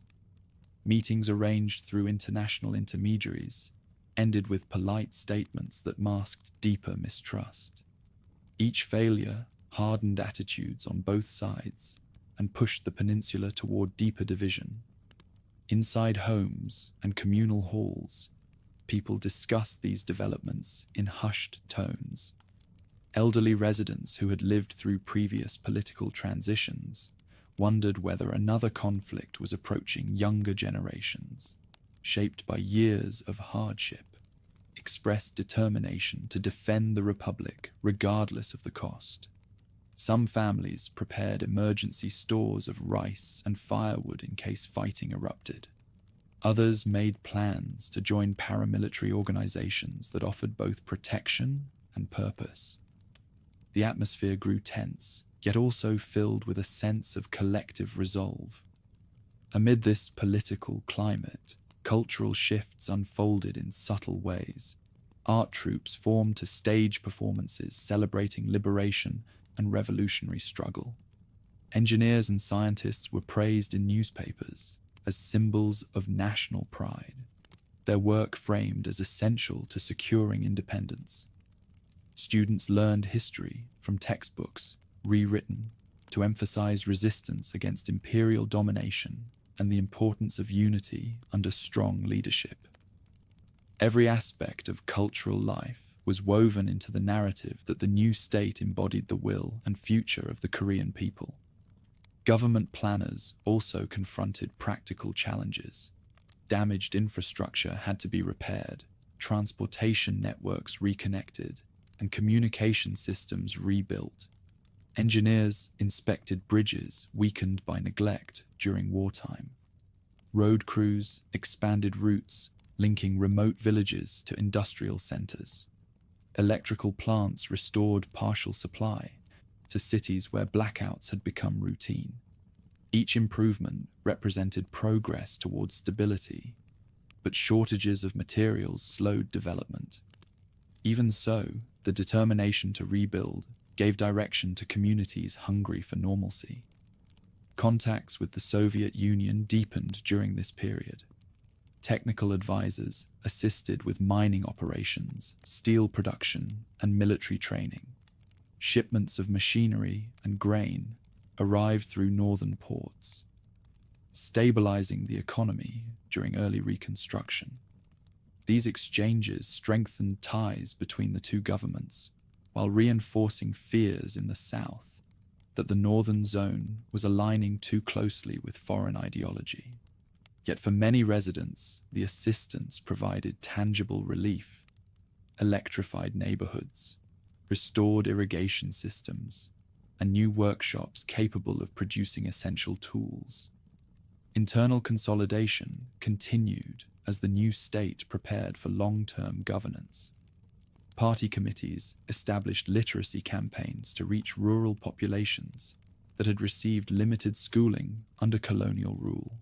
Health clinics expanded vaccination drives and medical outreach. Agricultural specialists introduced crop rotation methods intended to increase yields in regions where soil depletion posed growing risks. Each initiative demonstrated the Republic's ambition to control not only political structures, but the daily lives of its citizens. Still, not everyone adapted easily. Individuals labeled as collaborators or ideological adversaries faced surveillance or re-education. Some disappeared into detention centers where relatives rarely obtained information. The growing machinery of control, police units, neighborhood watch groups, and party monitors inserted itself into conversations, workplaces, and community gatherings. compliance became not just expected, but essential for survival. A sense of caution settled over interactions, even among friends who once spoke freely. Meanwhile, Pyongyang transformed rapidly. Government buildings rose along newly paved streets where workers planted rows of young trees. Banners celebrating the Republic fluttered from rooftops. Construction crews expanded housing districts to accommodate officials arriving from smaller towns to take up administrative posts. The steady hum of rebuilding activity signaled the capital's emergence as the center of northern political life. Amid this development, statues and memorials appeared, honoring figures who symbolized the spirit of resistance mobilized by the government. In the countryside, farmers adapted to new expectations. Crop quotas increased as planners sought to supply growing urban populations. Cooperative systems encouraged families to share equipment, seeds, and labor. Some welcomed the assistance. Others felt strained by demands that outpaced their abilities. Yet support from the state, fertilizer shipments, new irrigation pumps, and training visits from agricultural instructors helped maintain a sense of direction even when workloads intensified. By late 1948, the new republic projected an image of unity and purpose. The leadership presented itself as the rightful embodiment of Korean sovereignty, promising to defend the peninsula from foreign aggression and build an egalitarian future through collective effort. Institutions had been established, borders secured, and ideological foundations laid. Yet beneath the rhetoric of certainty, tension simmered. The division across the parallel deepened daily. Patrols clashed, political claims escalated, and both governments asserted legitimacy over the entire peninsula. Within northern homes, conversations reflected this duality. Pride in the Republic's achievements mixed with anxiety about what conflict might bring. Parents reminded children to study hard so they could contribute to national development. Neighbors shared goods and helped mend roofs damaged by storms, reinforcing social bonds that had endured war and reconstruction. Though residents rarely expressed doubts publicly, most understood that a larger confrontation was slowly building, shaped by forces far beyond their villages and city streets. The Democratic People's Republic of Korea, still young and confident, saw itself standing at the threshold of a decisive era. A sense of revolutionary resolve filled its institutions. Yet the peninsula remained divided, each side claiming the same homeland, the same history, and the same right to lead Korea's future. That unresolved struggle would soon push the region into a conflict whose scale neither government fully anticipated. Summer settled heavily over the peninsula in June 1950, pressing down on fields, dirt roads, and quiet villages along the dividing line. Farmers rose before dawn to reach their paddies, unaware that troops hidden beyond nearby ridges were preparing for an assault that would shatter the uneasy calm holding the two Koreas apart. Patrols along the parallel noticed small irregularities, lights flickering at unusual hours, supply carts creaking through forest paths, unfamiliar voices drifting across ravines. But no one predicted how swiftly the storm would break. The first cannon blast tore through the early morning air, like a warning from another world. It was followed by a rolling thunder of artillery that shook windows miles away. Families rushed from their homes, confused and terrified as smoke rose in dark columns from border posts. Northern troops surged forward in well-coordinated formations, their advance supported by tanks crawling over rugged terrain. They moved with confidence born from months of preparation, overwhelming outnumbered southern units that struggled to organize a defense. Radio transmissions filled with scattered reports. Commanders in the Republic of Korea's army scrambled to gather information from collapsing outposts. Officers shouted orders through static-filled channels, trying to determine which roads were still open, which bridges remained intact, and which units could be rallied. The speed of the assault stunned them. Soldiers who had been patrolling quiet sectors the day before now fought desperately to hold towns where streets echoed with rifle fire and the roar of armored vehicles. Civilians living near the border faced the shock firsthand. Families abandoned homes with little more than a small bag tied with string, grabbing children by the wrists as they fled toward the south. Livestock wandered through empty courtyards. Wells stood uncovered. Schools that had begun teaching new curricula just months earlier emptied in moments. Refugees streamed down main roads, some pushing carts stacked with blankets and rice sacks, others carrying infants wrapped hastily in cloth. They followed whichever path seemed least threatened, their steps driven more by instinct than direction. Military trucks raced past them heading north, engines straining under the weight of soldiers trying to reach defensive lines before they collapsed entirely. Some units positioned between towns put up fierce resistance, slowing the advance long enough for civilians to escape. Yet ammunition ran low, communications faltered, and reinforcements arrived too slowly. Rumors spread of northern columns approaching faster than anyone believed possible. Panic grew as residents heard the distant churn of engines and the rattle of machine guns. Inside Seoul, government ministries entered a whirlwind of activity. Officials gathered in chambers still cluttered with paperwork from ongoing reconstruction efforts. Maps stretched across long tables showed red markers pushing rapidly toward the capital. Advisors debated evacuation plans, while runners carried messages between buildings. Some urged immediate withdrawal to avoid encirclement. Others insisted on defending the city at all costs. President Ri addressed his cabinet with urgency, stressing the need to mobilize every available resource while contacting international allies for assistance. As the northern advance intensified, roads leading to Seoul clogged with refugees. Streams of people crossed bridges spanning the Hangang River, clutching bundles of belongings as trucks and military vehicles squeezed through gaps in the crowd. The atmosphere grew chaotic. Mothers called out for missing children. Men carried elders on their backs. Soldiers shouted instructions that few could hear over the din. Nightfall brought little relief. Fires burned along hillsides where villages had been struck, casting long shadows across the river. Military planners attempted to establish defensive perimeters around the capital, positioning artillery on ridges and setting up machine gun nests at key intersections. Young recruits, some barely trained, dug trenches with trembling hands, while officers reassured them that reinforcements were on their way.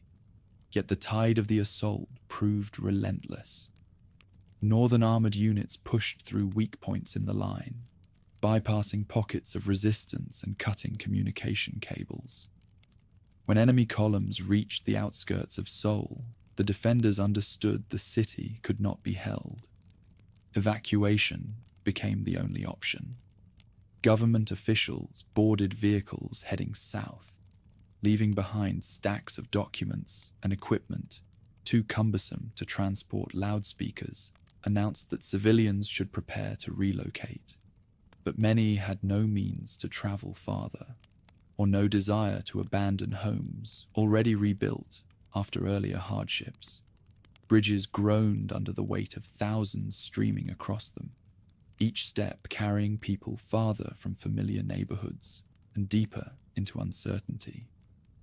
When northern troops finally entered the city, they encountered streets littered with debris, overturned carts, and abandoned furniture.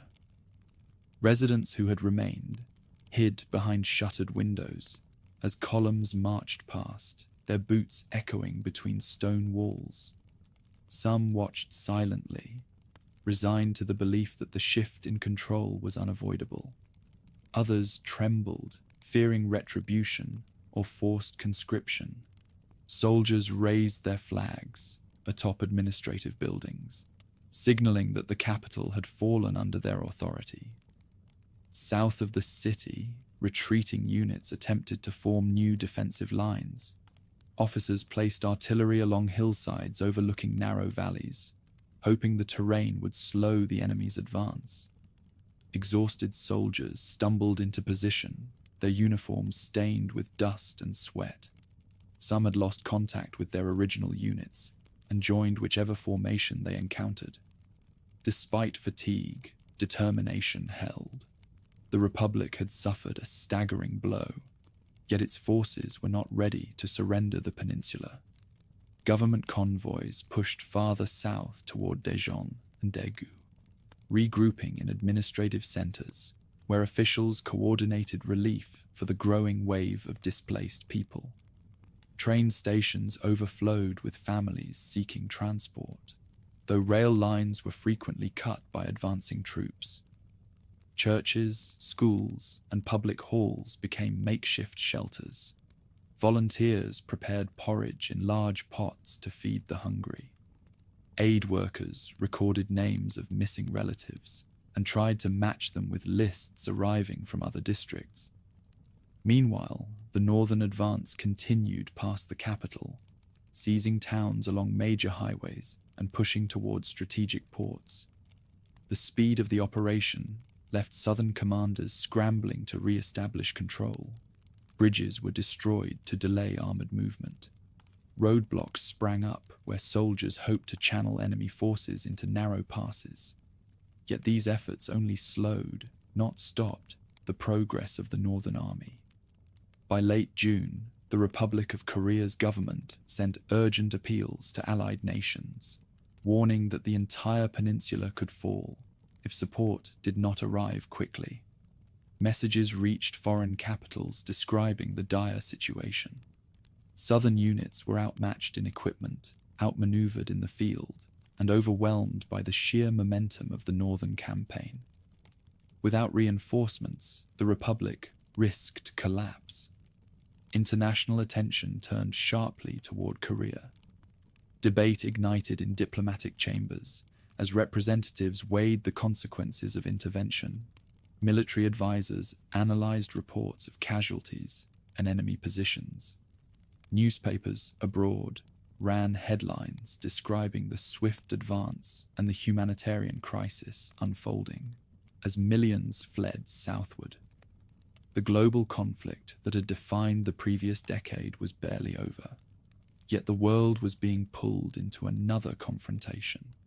While foreign governments deliberated, the southern military attempted one last major effort to halt the northern push. Units concentrated along the approaches to Daejeon, using the city's layout to create defensive choke points. Barricades rose overnight from sandbags and overturned vehicles. Artillery teams dug into the hills overlooking the main road. Reinforcements from farther provinces arrived carrying rifles still smelling of fresh oil. Civilians assisted by bringing water, blankets, and rice balls to soldiers, preparing for what many expected to be a decisive battle.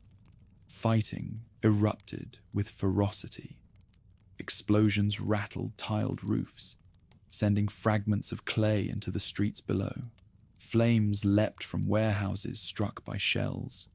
Medical stations set up in schoolhouses filled rapidly with wounded soldiers and injured civilians. Yet despite their efforts, defenders gradually lost ground. Northern infantry advanced in waves, supported by vehicles that crushed barricades and forced southern units to withdraw street by street. News of the defeat spread quickly. Refugees gathered outside the city, heard the distant rumble of tanks, and knew they had to move again. Families that had just settled temporarily now packed up what little they still carried.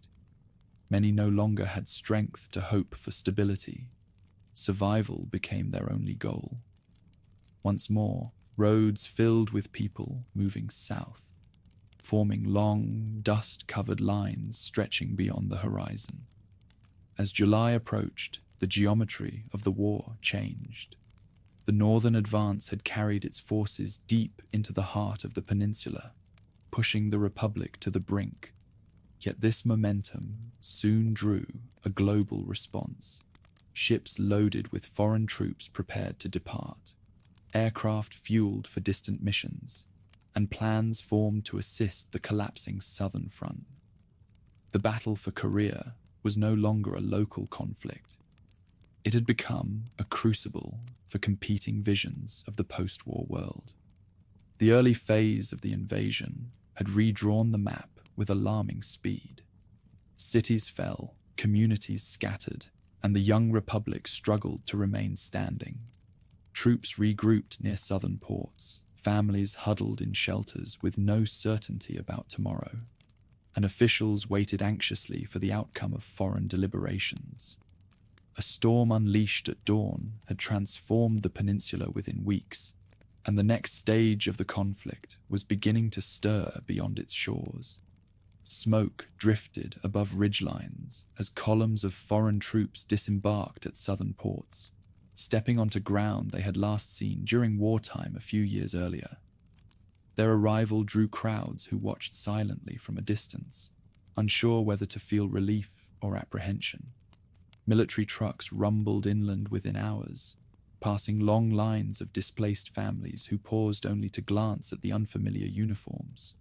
The war had become international, and that reality settled on the peninsula with undeniable force. Commanders from the newly arrived multinational force convened inside hastily converted offices. Maps covered nearly every wall, pinned with colored markers that tracked the rapid northern advance. Officers studied possible landing sites for reinforcements, identified strategic bridges, and evaluated the fragile state of the Republic of Korea's remaining defensive positions. Every conversation was urgent. They understood that the southern government now held only a fraction of the peninsula, and that without swift action, there might no longer be a country to defend. Orders spread quickly through the ranks. Units embarked on operations to push toward critical junctions that had fallen early in the conflict. Artillery batteries rolled into position as engineers reinforced roads damaged by retreating forces. Pilots prepared for missions intended to slow the enemy's momentum. Coordination across languages and command structures proved challenging, yet necessity forced cooperation with remarkable speed. As foreign troops advanced northward, southern soldiers, already entrenched near Busan, watched them arrive with a mixture of exhaustion and renewed determination. Many had fought continuously since the outbreak of the war, losing comrades, ground, and supplies in the process. Seeing new battalions march in with confidence rekindled morale that had nearly collapsed under the weight of retreat. Civilians sheltering in nearby hillsides whispered that perhaps the Republic had one final chance. The first coordinated counterattack unfolded along a stretch of coastline where northern supply lines had extended dangerously thin. Tanks moved across muddy fields, infantry fanned out among scattered farmhouses, and artillery thundered from concealed positions. Northern soldiers, accustomed to rapid gains, found themselves facing opponents with superior firepower and air support. Bombers roared overhead, targeting convoys that had pushed too far south without reinforcement. For the first time since the war began, the advance slowed noticeably. Success bred confidence. Commanders expanded the offensive, striking toward communication hubs that connected the Northern Army's southernmost units with those positioned closer to the border. Battles erupted in towns that had already changed hands more than once. Streets filled with shattered stone and spent casings, as groups of soldiers fought house to house. Civilians hiding in school basements listened to the thunder of explosions and prayed that the fighting would pass quickly. Even victory in such places came at tremendous human cost. Reports of progress spread through refugee camps and temporary shelters. People clung to stories of recaptured villages and isolated northern units forced to withdraw. Some families began asking if they might soon return home, though few dared to believe it fully. War had already taught them that the front could shift in a single day, erasing any sense of stability. As the counteroffensive accelerated, commanders set their sights on a bold operation behind enemy lines. Troops loaded into amphibious craft under the cover of darkness, aware that the fate of the entire campaign depended on the mission's success. When these units landed near a strategic western port, northern authorities were caught off guard. The maneuver divided their forces abruptly, disrupting supply routes and communications. For the first time, northern commanders found themselves unprepared for the speed and precision of the enemy's movements. Confusion rippled through the northern ranks. Units south of the landing zone faced isolation as roads became impassable or were seized by multinational troops. Orders issued from headquarters conflicted with the chaos unfolding on the ground. Soldiers, accustomed to advancing, now had to retreat through unfamiliar terrain, often under heavy fire. Captured equipment, abandoned vehicles, and stacks of hastily discarded supplies revealed the scale of the disruption. The southern capital, long lost in the initial assault, became a target for liberation. Urban combat erupted as multinational and southern forces pushed into city districts where northern troops had dug in. Windows shattered under machine gun bursts, barricades smoldered, and artillery carved new scars across streets already damaged from earlier battles. Residents peered nervously from cellars or evacuation centers, waiting for any sign that the tide had turned. When the city finally changed hands again, crowds emerged cautiously, waving makeshift flags and greeting soldiers with a mixture of gratitude and disbelief. Meanwhile, northern leaders convened emergency sessions to assess the deteriorating situation. Kim Il-sung and his senior commanders studied reports detailing lost ground and mounting casualties. Their rapid victories had lulled them into confidence, but now they recognized the threat posed by better-equipped foreign forces. Discussions pivoted toward how to stabilize the front and prevent a catastrophic collapse that could push the war all the way back to their core strongholds. As multinational and southern troops pressed north of the capital, they encountered fierce resistance. Northern soldiers erected defensive positions along ravines, ridgelines, and river crossings. Mines were buried beneath dirt roads. Snipers waited behind broken walls. Any building capable of offering cover became a potential fortress. Though retreat had been forced upon them, northern units fought with determination, slowing the advance whenever possible. The war front expanded rapidly. Battles erupted simultaneously across mountain passes, coastal plains, and industrial corridors. Civilians caught between advancing and retreating forces faced harrowing choices. Some fled into forests carrying only what they could hold. Others attempted to reach relatives farther north, unsure whether the roads ahead remained safe. Aid workers struggled to direct waves of displaced people towards shelters that were already overcrowded. Foreign advisors in southern command centers urged a continued push. They argued that recapturing the entire peninsula would guarantee long-term stability and prevent future conflict. Southern officials, emboldened by recent gains, agreed. Plans were drafted for a drive toward the northern capital. Soldiers marched past cheering crowds in recaptured towns, unaware of the scale of resistance awaiting them farther ahead. Crossing the parallel ignited a new phase of the war. Troops moving into the northern zone encountered terrain that favored defenders. Rugged hills forced columns into narrow channels, where ambushes proved devastating. Winter equipment had not yet arrived, and cold winds bit through thin uniforms as soldiers climbed steep inclines under enemy fire. Meanwhile, Civilians in northern villages watched anxiously as foreign and southern forces approached, unsure whether to flee or hope the front would pass quickly. Northern leadership sought assistance from its powerful neighbor. Requests for support emphasized the threat posed by foreign troops nearing the border. Diplomatic messages described the risk of hostile forces standing only a short distance from northern mountains.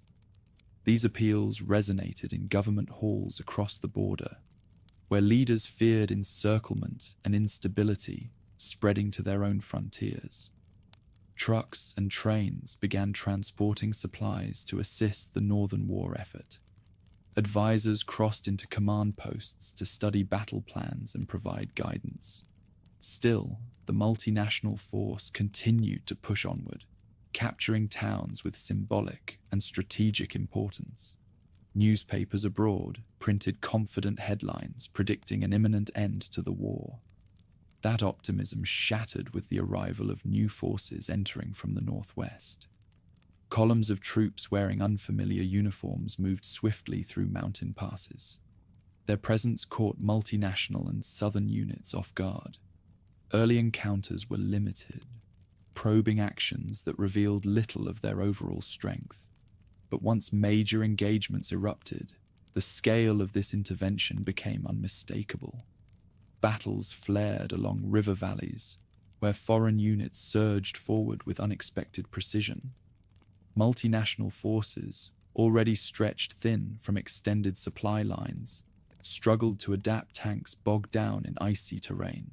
Communication wires snapped under artillery fire. Patrols reported enemy troop concentrations far larger than anticipated. Confusion spread through southern and foreign ranks as they tried to determine how deeply these new forces intended to push. Retreats began that night.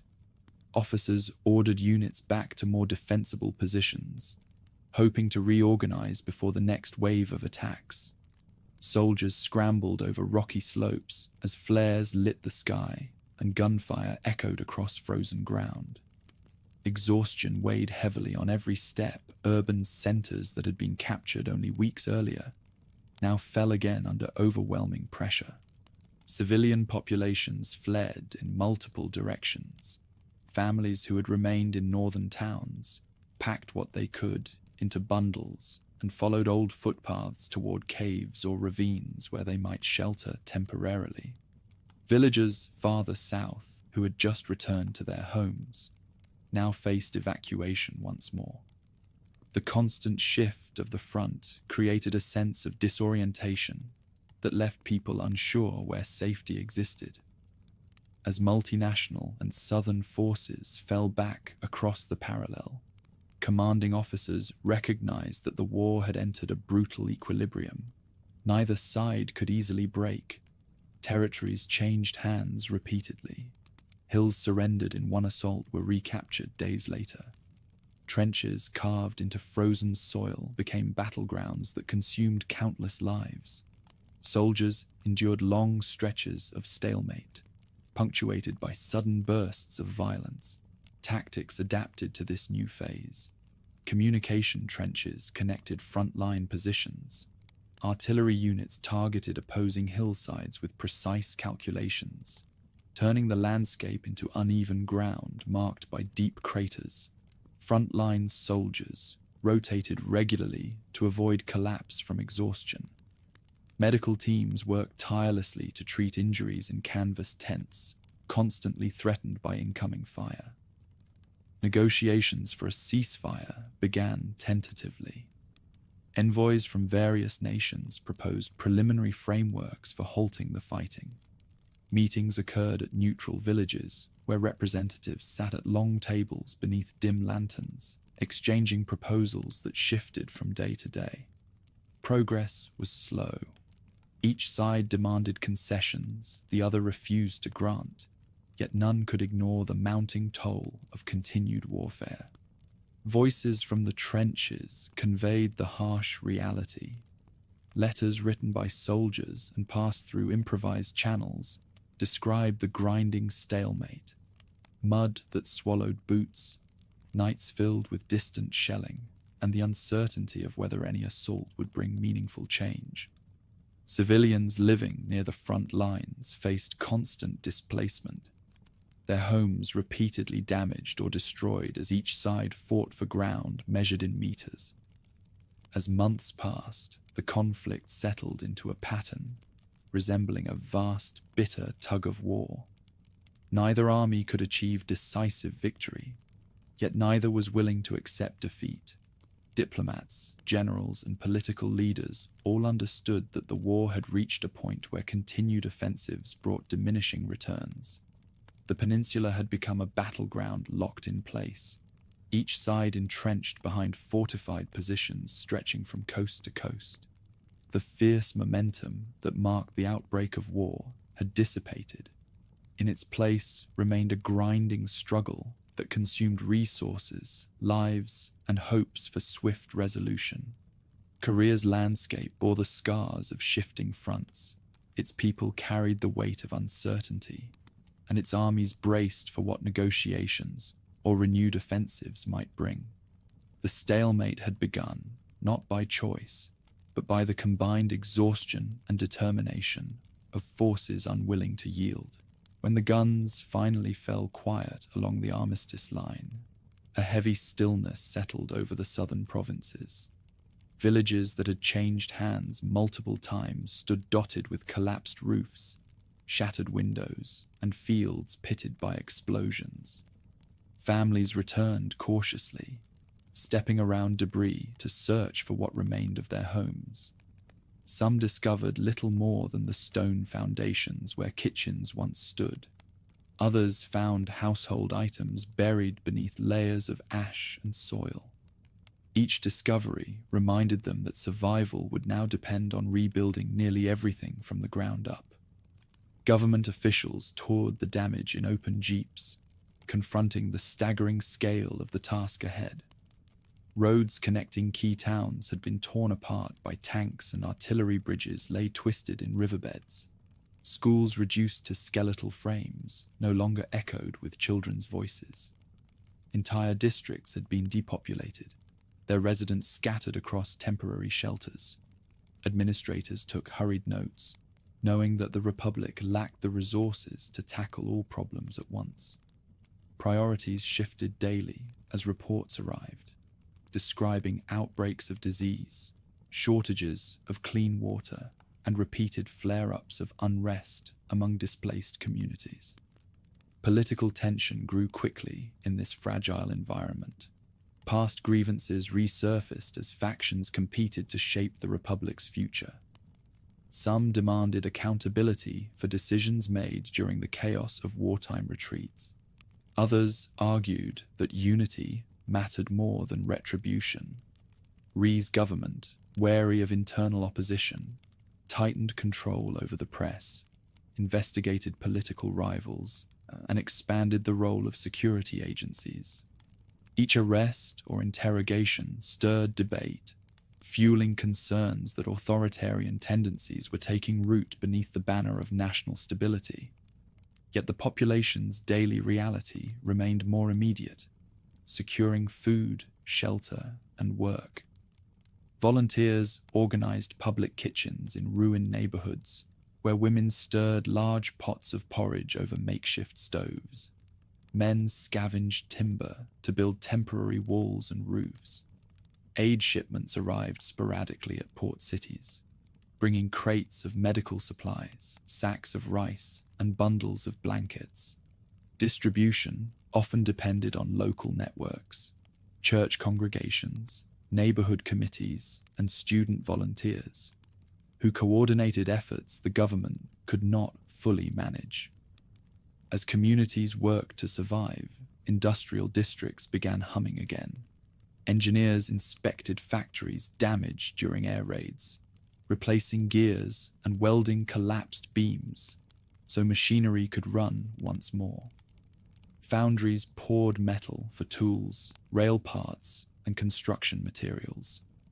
Textile mills restarted on shortened schedules, their workers stitching uniforms, blankets, and clothing needed across the country. Each revived workshop became a beacon of progress. Even modest output signaled that the Republic might eventually regain economic footing. Rhee's administration attempted to channel this momentum into broader reconstruction. Advisors drafted economic plans centered on reviving agricultural production, restoring transportation networks, and expanding basic industries.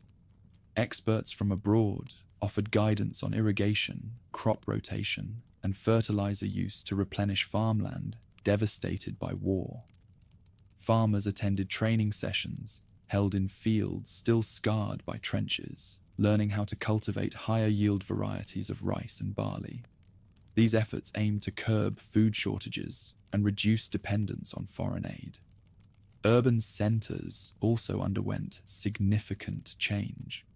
Streets once filled with rubble were cleared by teams of laborers who carted debris to designated dumping grounds outside the city. Construction sites sprang up where apartment buildings had collapsed. Workers poured concrete foundations for new schools, hospitals, and public offices. Young men hammered nails into fresh wooden frames, while women carried bricks, sand, and mortar alongside them. The noise of rebuilding merged with the chatter of street vendors returning to reopen markets. Still, political instability cast a long shadow.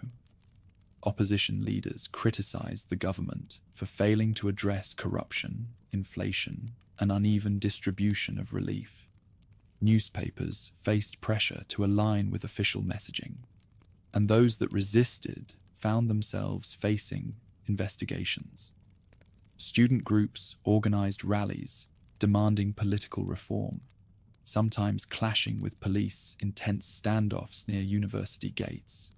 These confrontations revealed a deepening divide between a population yearning for democratic participation and an administration determined to maintain control.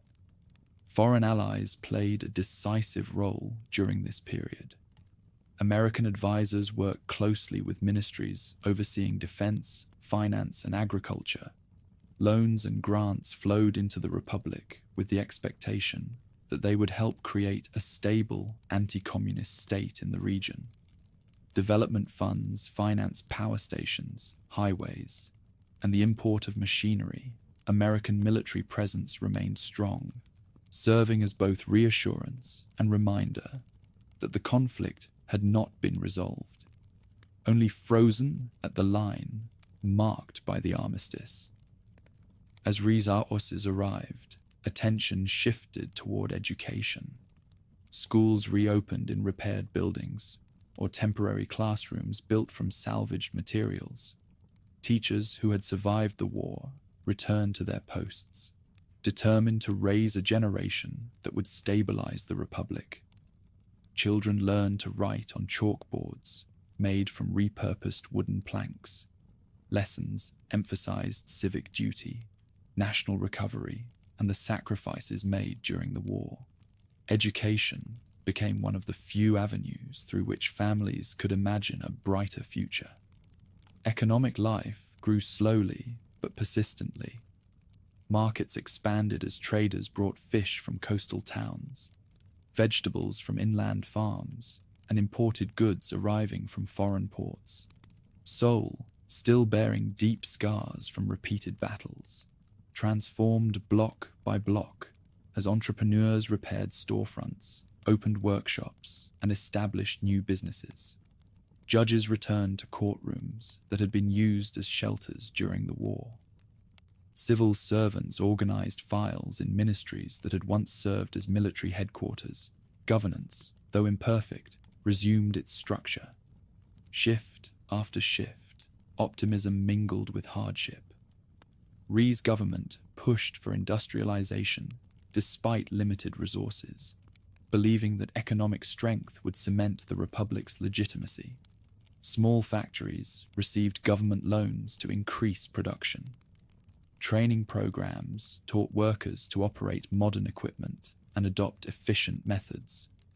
Rural cooperatives sought to improve rice yields by sharing tools and pooling labor. These efforts marked the beginning of a long transition toward economic modernization. Yet friction persisted beneath the surface. The government's reliance on strict security measures alienated many who had fought for independence and expected greater political openness. Stories of detainees held without trial circulated quietly. Families whispered about neighbors who had disappeared following accusations of disloyalty. Although some measures were justified as necessary for national security, they contributed to an atmosphere of fear and resignation. Meanwhile, survivors carried the emotional weight of war. Veterans walked through towns with visible injuries, supported by relatives who guided them over uneven ground. Widows petitioned local offices for assistance while raising children alone. Orphans roamed marketplaces seeking odd jobs to afford their next meal. Relief workers did what they could, but the needs of millions stretched far beyond any single agency's capacity. The Republic was rebuilding its institutions, but its people faced an equally demanding process of healing. Still, moments of resilience shone through. A teacher reopening a school with only half its roof intact, gathered students under a large tarpaulin, and resumed lessons. Shopkeepers bartered goods directly when cash was scarce, establishing informal networks that kept neighborhoods functioning. Farmers exchanged tools and shared seeds to ensure that harvests continued. Each of these acts, small on their own, contributed to a collective sense that the country might endure. Diplomatic recognition extended steadily during these years. Delegations from Asia, Europe, and the Americas visited the Republic, offering support or forging agreements.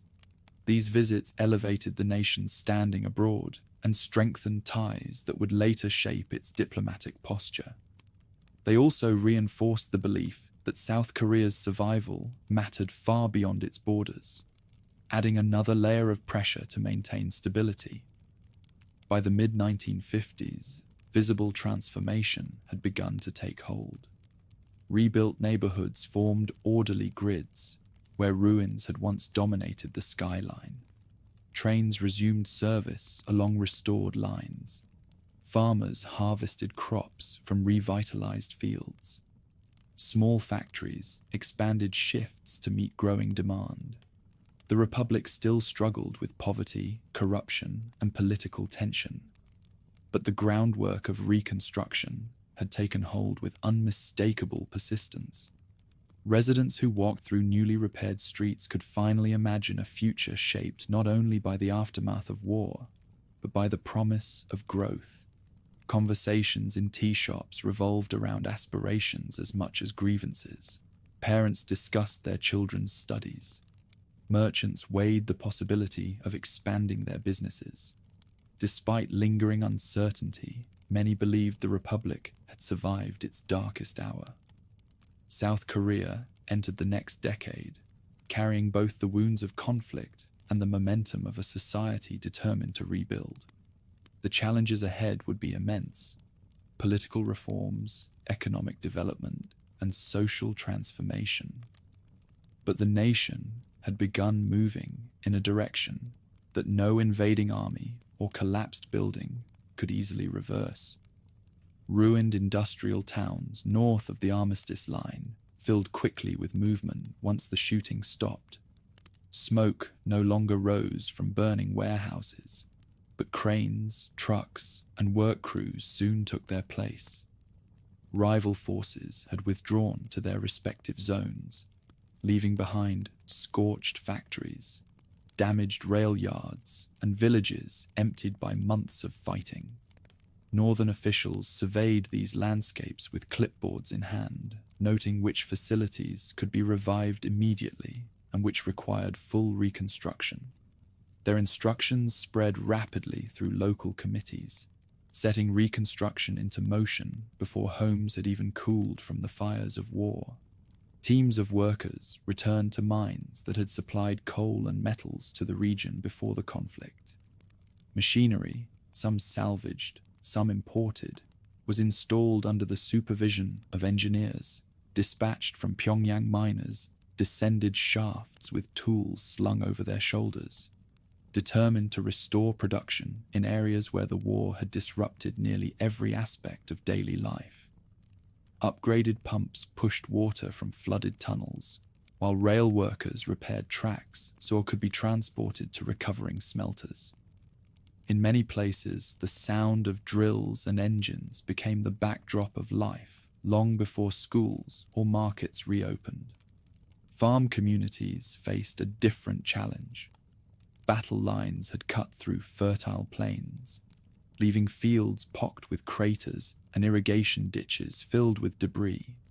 Farmers gathered along riverbanks where officials explained new agricultural requirements. Cooperative systems expanded quickly, assigning families to shared work units responsible for clearing unexploded shells, restoring irrigation channels, and replanting essential crops. Additional hands, teachers, clerks, and students were drafted into these efforts, their presence marking a shift toward collective responsibility that reached far beyond traditional farming households. As villages stabilized, attention shifted to securing the boundaries of the new state.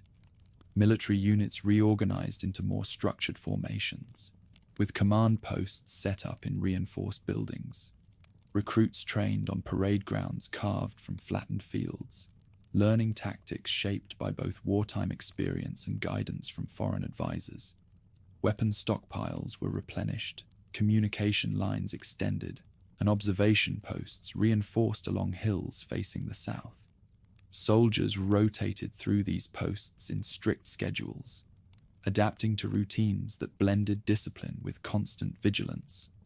Political consolidation advanced just as rapidly. The Workers' Party tightened its organizational structure, standardizing meeting procedures across every province.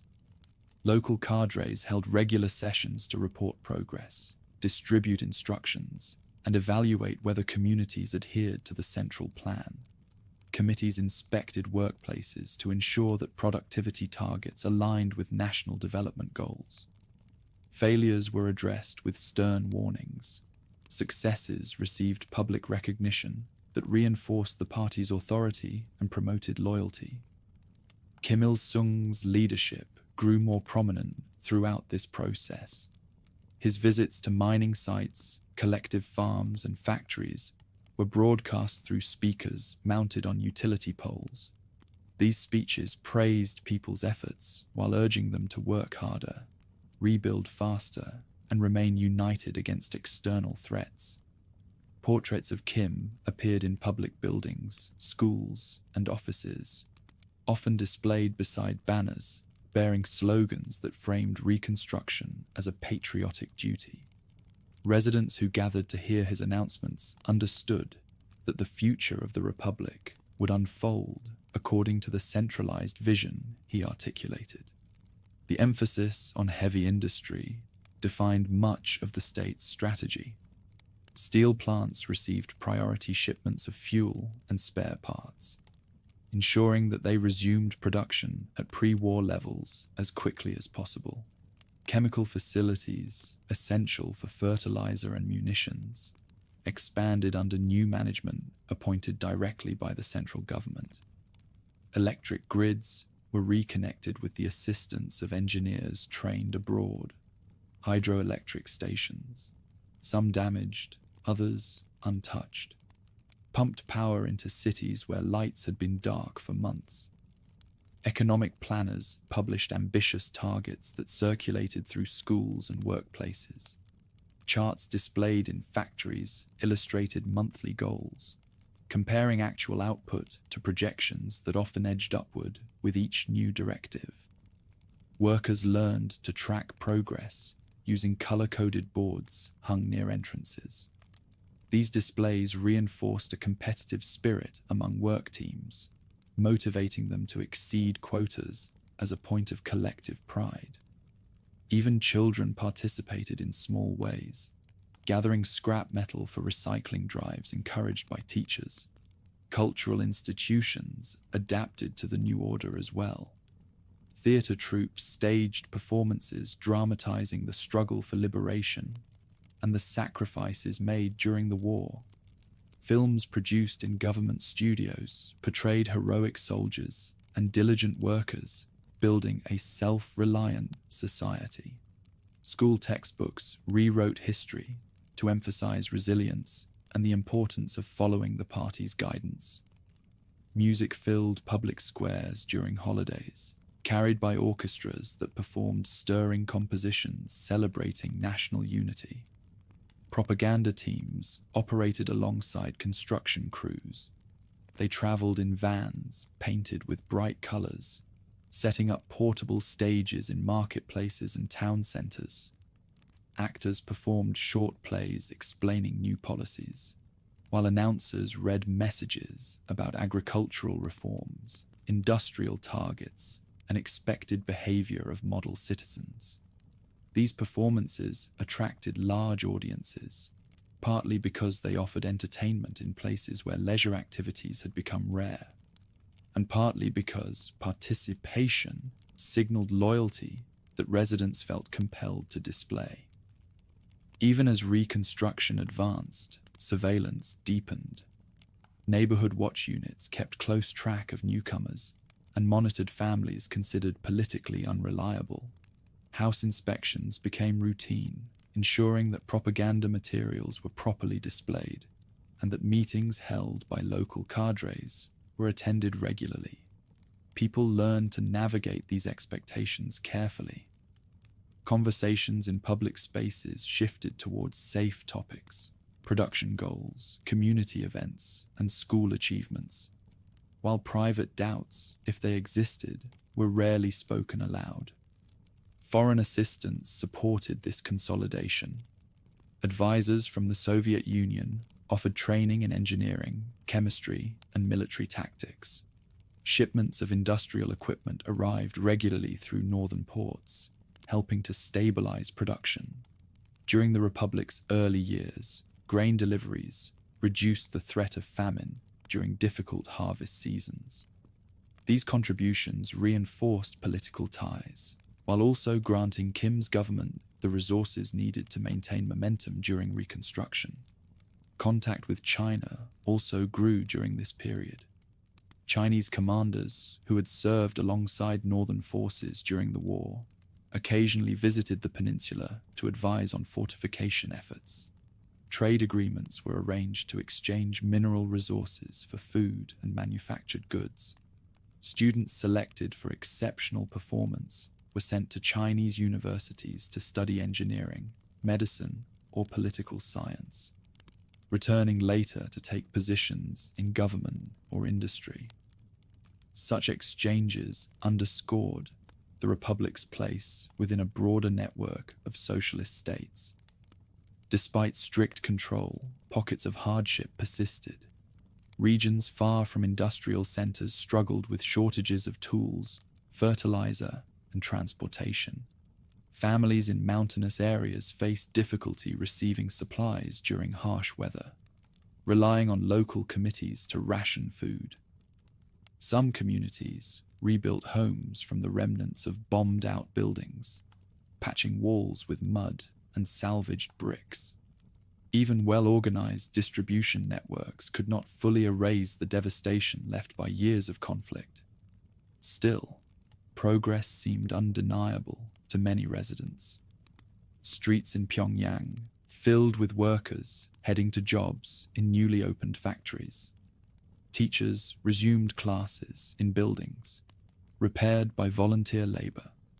Cooperative farms harvested improved yields as irrigation systems came back online.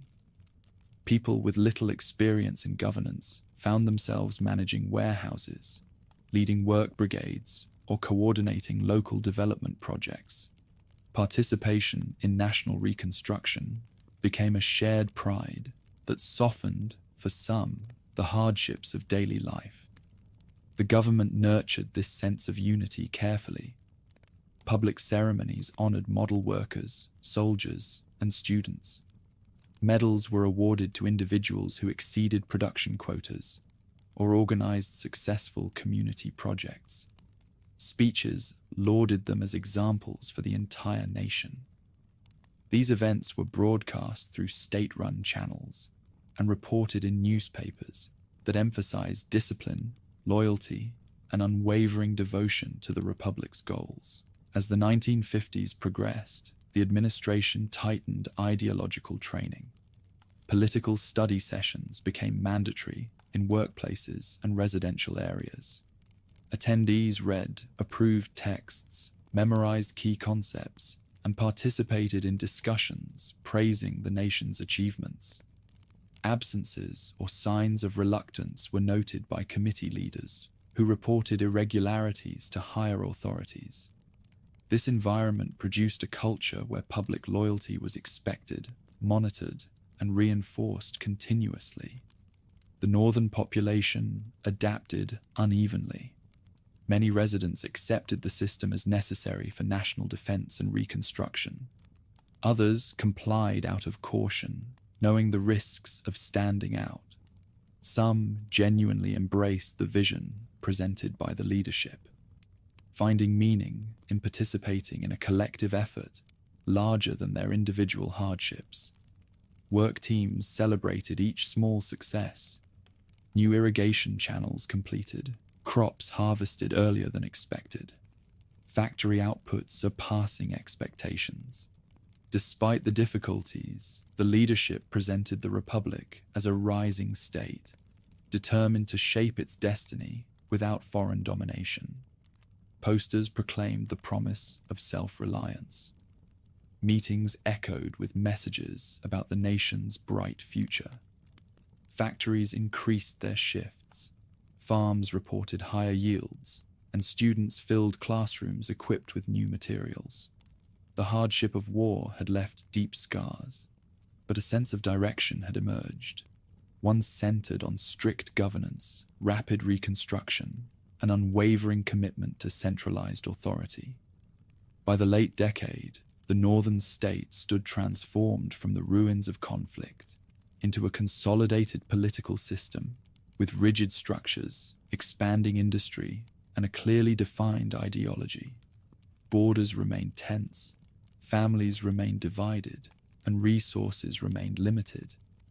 Yet confidence radiated from official speeches and public displays.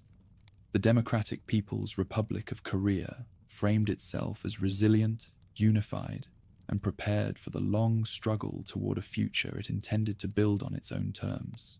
Reconstruction sites still dotted the skyline when a wave of ambitious planners began pushing the Republic in a new direction. Government offices filled with charts, projected growth schedules, and proposals aimed at transforming the fragile post-war economy into something far more competitive. Ministers debated which industries to prioritize, how to manage foreign loans, and how to stabilize prices in markets still recovering from shortages. Their decisions would shape the Republic for decades, yet few involved in these meetings fully grasped how quickly the country was about to change. Factories that had been patched together after the war entered their next phase: expansion. Owners sought government assistance to modernize machinery, while engineers returning from overseas training introduced new production techniques. Small workshops evolved into mid-sized facilities, producing textiles, processed foods, and simple electronics. Each improvement increased demand for skilled labor, attracting workers from rural areas who boarded crowded buses and trains heading towards cities where job opportunities were multiplying. Urban landscapes shifted accordingly. Wooden shacks built during the worst periods of displacement were replaced with concrete housing blocks. Electric signs flickered above storefronts advertising goods previously scarce or unaffordable. Crowded streets grew busier each month as buses, taxis, and delivery trucks wove through traffic. Children walked to newly constructed schools in uniforms stitched from locally manufactured cloth. The Republic's largest cities no longer resembled the ruins seen at the war's end. They became hubs where commerce, culture, and industry converged. Amid these changes, education emerged as one of the most transformative forces. Classrooms expanded in number and size, requiring fleets of teachers trained through accelerated programs. Students were introduced to mathematics, science, and technical subjects, designed to prepare them for an economy steadily moving toward industrial specialization. Parents pushed their children to study late into the night, convinced that academic success would open doors unavailable to their own generation. Public libraries, once housed in damaged buildings, reopened with donated books, providing quiet spaces where students gathered after school. Economic policies played a critical role in this shift. Government ministries identified sectors with the potential to drive long-term growth and directed loans toward firms willing to take risks. Some companies were nudged to diversify, moving from textiles into plastics or electronics. Others received incentives to pursue heavy industries such as shipbuilding or steel production. These decisions often place tremendous pressure on business leaders, who face strict expectations to meet production schedules tied directly to national development plans. Rural communities felt the effects of these policies as well. Modern farming equipment became more widely available, supported by credit programs that allowed families to purchase machinery, or livestock agricultural cooperatives introduced systematic land management practices, boosting yields and improving food security.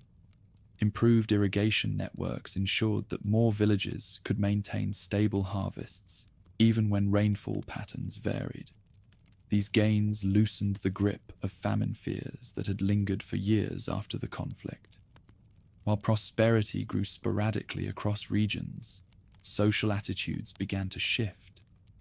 Young people who had grown up amid wartime deprivation now embraced the possibility of mobility, geographic, economic, and social. They flocked to cities, joined universities, and sought employment in emerging industries. Departments in steel plants, electronics workshops, and chemical factories hired trainees who showed promise. Regardless of family background, competence became a valuable commodity, often outweighing traditional hierarchies. Yet not all developments unfolded smoothly. Rapid industrialization strained existing infrastructure. Power outages struck neighborhoods when factories ran heavy nighttime shifts. Public transportation systems struggled to accommodate swelling populations. Housing shortages persisted in many districts, leading to dense settlements on city outskirts. Local officials drafted proposals to build more affordable homes, but demand consistently outpaced supply. Residents adapted as best they could, sharing rooms, rotating shifts for bed space, or forming co-living arrangements among extended families. Political currents moved beneath the surface of this economic activity.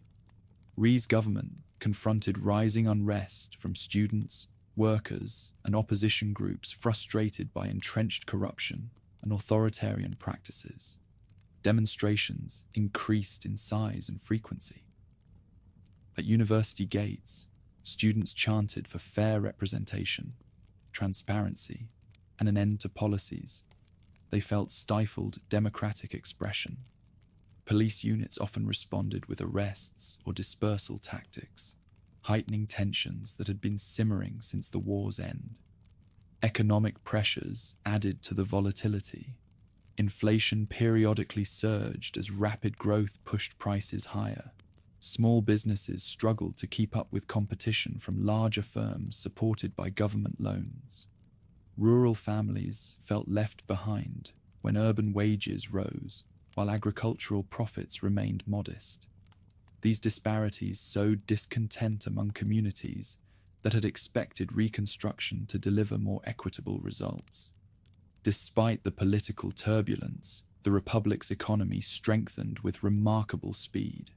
Shipyards launched vessels capable of competing on the global market. electronics companies produced radios, refrigerators, and components for foreign manufacturers. Steel factories expanded to meet domestic and regional demand. Export revenues increased steadily, giving the government the financial flexibility to reinvest in infrastructure, education, and public health. International observers expressed astonishment that a nation devastated only years earlier could rise so quickly. Cultural life adapted to this cycle of growth and tension. Cinema halls reopened, showcasing domestic films alongside foreign releases. Musicians blended traditional instruments with modern styles, creating melodies that echoed in markets and tea shops. Modern art circles formed in small galleries, where young painters experimented with new techniques. These cultural expressions did not erase the hardships of the past, but they helped articulate aspirations for a more confident national identity. Families experienced the shift in personal terms. Parents who had rebuilt homes from rubble now watched their children pursue careers in manufacturing, teaching, or engineering. Dinner conversations revolved around exam results, business opportunities, and the future of the Republic. Although anxiety lingered, optimism gained ground, fueled by the steady rhythm of economic advancement. Political pressure eventually reached a breaking point. Demonstrations across universities and major cities drew crowds larger than authorities anticipated. Citizens demanded changes in leadership, accountability for corruption, and recognition of constitutional rights. When security forces attempted to suppress the protests, public outrage intensified. The government faced the stark reality that economic progress alone could not quell demands for political reform. Transition followed. Leadership changed hands amid widespread calls for a more representative government. Committees gathered to draft amendments expanding civil liberties and strengthening institutional checks. New elections reshaped the political landscape, bringing in figures who promised transparency and responsiveness. Although challenges persisted, these shifts indicated that South Korea was entering a new stage in its development, one marked not only by industrial growth, but by growing civic engagement. Foreign partnerships continued to guide much of the Republic's progress. Aid flowed into infrastructure projects, research initiatives, and military modernization. But these partnerships also raised questions about national autonomy and dependency. Scholars debated whether the Republic's future relied too heavily on foreign support, or whether such alliances were necessary during this critical phase of transformation. These debates reflected the complexity of a nation navigating the dual demands of independence and global integration. As the decade approached its end, urban skylines offered visible proof of rapid advancement. Cranes lifted steel beams into place for highways and office towers. Universities expanded their laboratories. Ports buzzed with activity as cargo ships loaded containers destined for distant markets. The Republic, once overshadowed by destruction, had built the foundations of an economy capable of sustaining long-term growth. Yet beneath the achievements lay reminders of the conflict that had shaped every decision. The armistice line remained tense, and the possibility of renewed fighting hovered over strategic discussions. Conscription drew thousands of young men into military service each year, reinforcing a security apparatus that had grown alongside the economy. Every new industrial milestone existed alongside the knowledge that stability required constant vigilance. South Korea emerged from this era changed at its core. Factories, schools, and political reforms reshaped the landscape, but the deeper transformation occurred in the collective mindset people who had once doubted whether the Republic would survive the war now saw glimpses of a future defined by opportunity rather than ruin. Though inequality, political strife, and external threats persisted, the country had entered a period of momentum that would carry it beyond the shadows of conflict and into a new era of possibility. Rail lines running through the northern countryside carried fewer commercial shipments as the 1970s approached. Trains still moved regularly, but many wagons held military supplies, construction materials for state projects, or goods destined for internal distribution rather than export. Work brigades continued to arrive at mines and factories before sunrise. Yet the energy that had fueled early reconstruction began to strain under the weight of growing demands. Officials in Pyongyang recognized these pressures and intensified efforts to preserve national unity through renewed political campaigns. Speakers mounted on tall poles delivered daily broadcasts praising workers and soldiers while emphasizing vigilance. Families listened during breakfast as announcers urged them to meet production goals and remain alert to external threats. Posters depicting heroic labor crews appeared on building walls, reinforcing the expectation that sacrifice and discipline were essential for the nation's survival. These messages reached schools, factories, and rural collectives, shaping a routine where ideology blended seamlessly with everyday tasks. Industrial centers pushed forward with state-directed initiatives, but shortages began to surface. Engineers struggled to maintain aging equipment that had operated continuously since the post-war reconstruction. Replacement parts were difficult to obtain, and technicians improvised repairs to keep machines running. Power outages occurred more frequently, interrupting production just as output quotas grew more ambitious. Managers encouraged workers to exceed expectations despite these difficulties, citing examples of factories that had completed tasks ahead of schedule through determination alone. Agricultural communities faced similar strains. Collective farms expanded their planting schedules, adding additional plots to meet national targets. Farmers often worked long hours, repairing irrigation channels, clearing stones, and tending to fields that yielded inconsistent harvests. Fertilizer shipments did not always arrive when needed, forcing villagers to rely on traditional methods that produced smaller yields. Yet the expectation to meet state goals remained firm, and local leaders praised collective achievements even when results fell short of promises made publicly. Amid these economic pressures, political consolidation deepened. The party emphasized ideological education with renewed intensity, requiring attendance at weekly sessions where texts were studied, speeches reviewed, and discussions held about loyalty to the state. These meetings shaped the tone of workplace interactions and reinforced social expectations.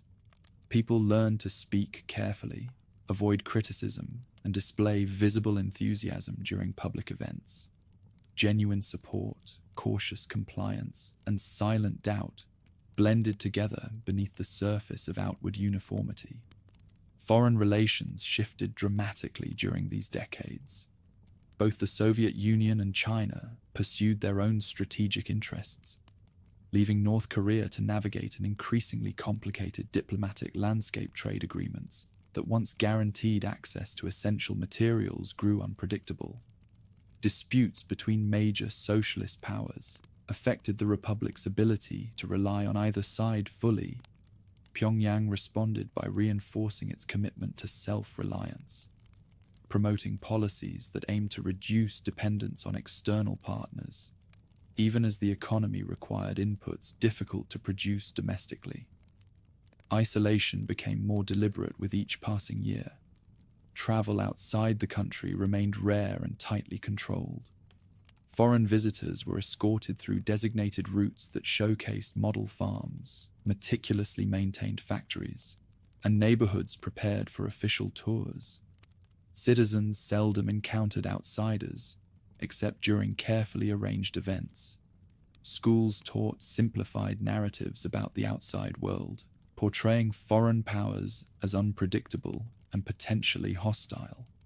This atmosphere shaped expectations for future generations, many of whom grew up believing that the country's survival demanded constant unity. Despite challenges, signs of progress remained visible. Cities expanded outward, with new apartment blocks built in square, orderly rows. Public buildings were constructed with imposing facades meant to symbolize strength and permanence. Cultural performances continued to grow in scale, featuring elaborate choreography, large orchestras, and meticulously trained ensembles. These productions provided emotional uplift and served as demonstrations of national discipline. Military expansion intensified alongside these developments. Conscription brought increasing numbers of young men into uniform, and training facilities operated at full capacity. Exercises along the border grew more sophisticated, using equipment developed through domestic research or obtained through limited trade channels.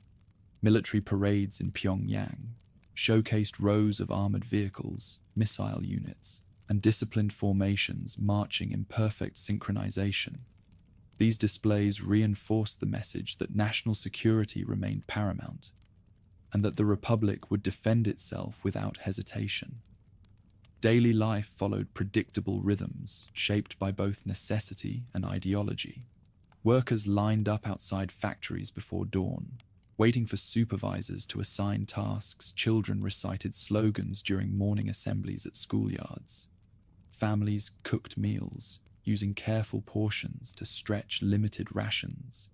Evenings often passed quietly, with neighbors gathering to discuss community responsibilities or upcoming state events. People adapted to shortages with creative solutions, repairing clothing repeatedly, recycling tools, and repurposing household items whenever possible. Information remained tightly controlled. Newspapers printed only government-approved stories, highlighting national achievements or addressing official priorities.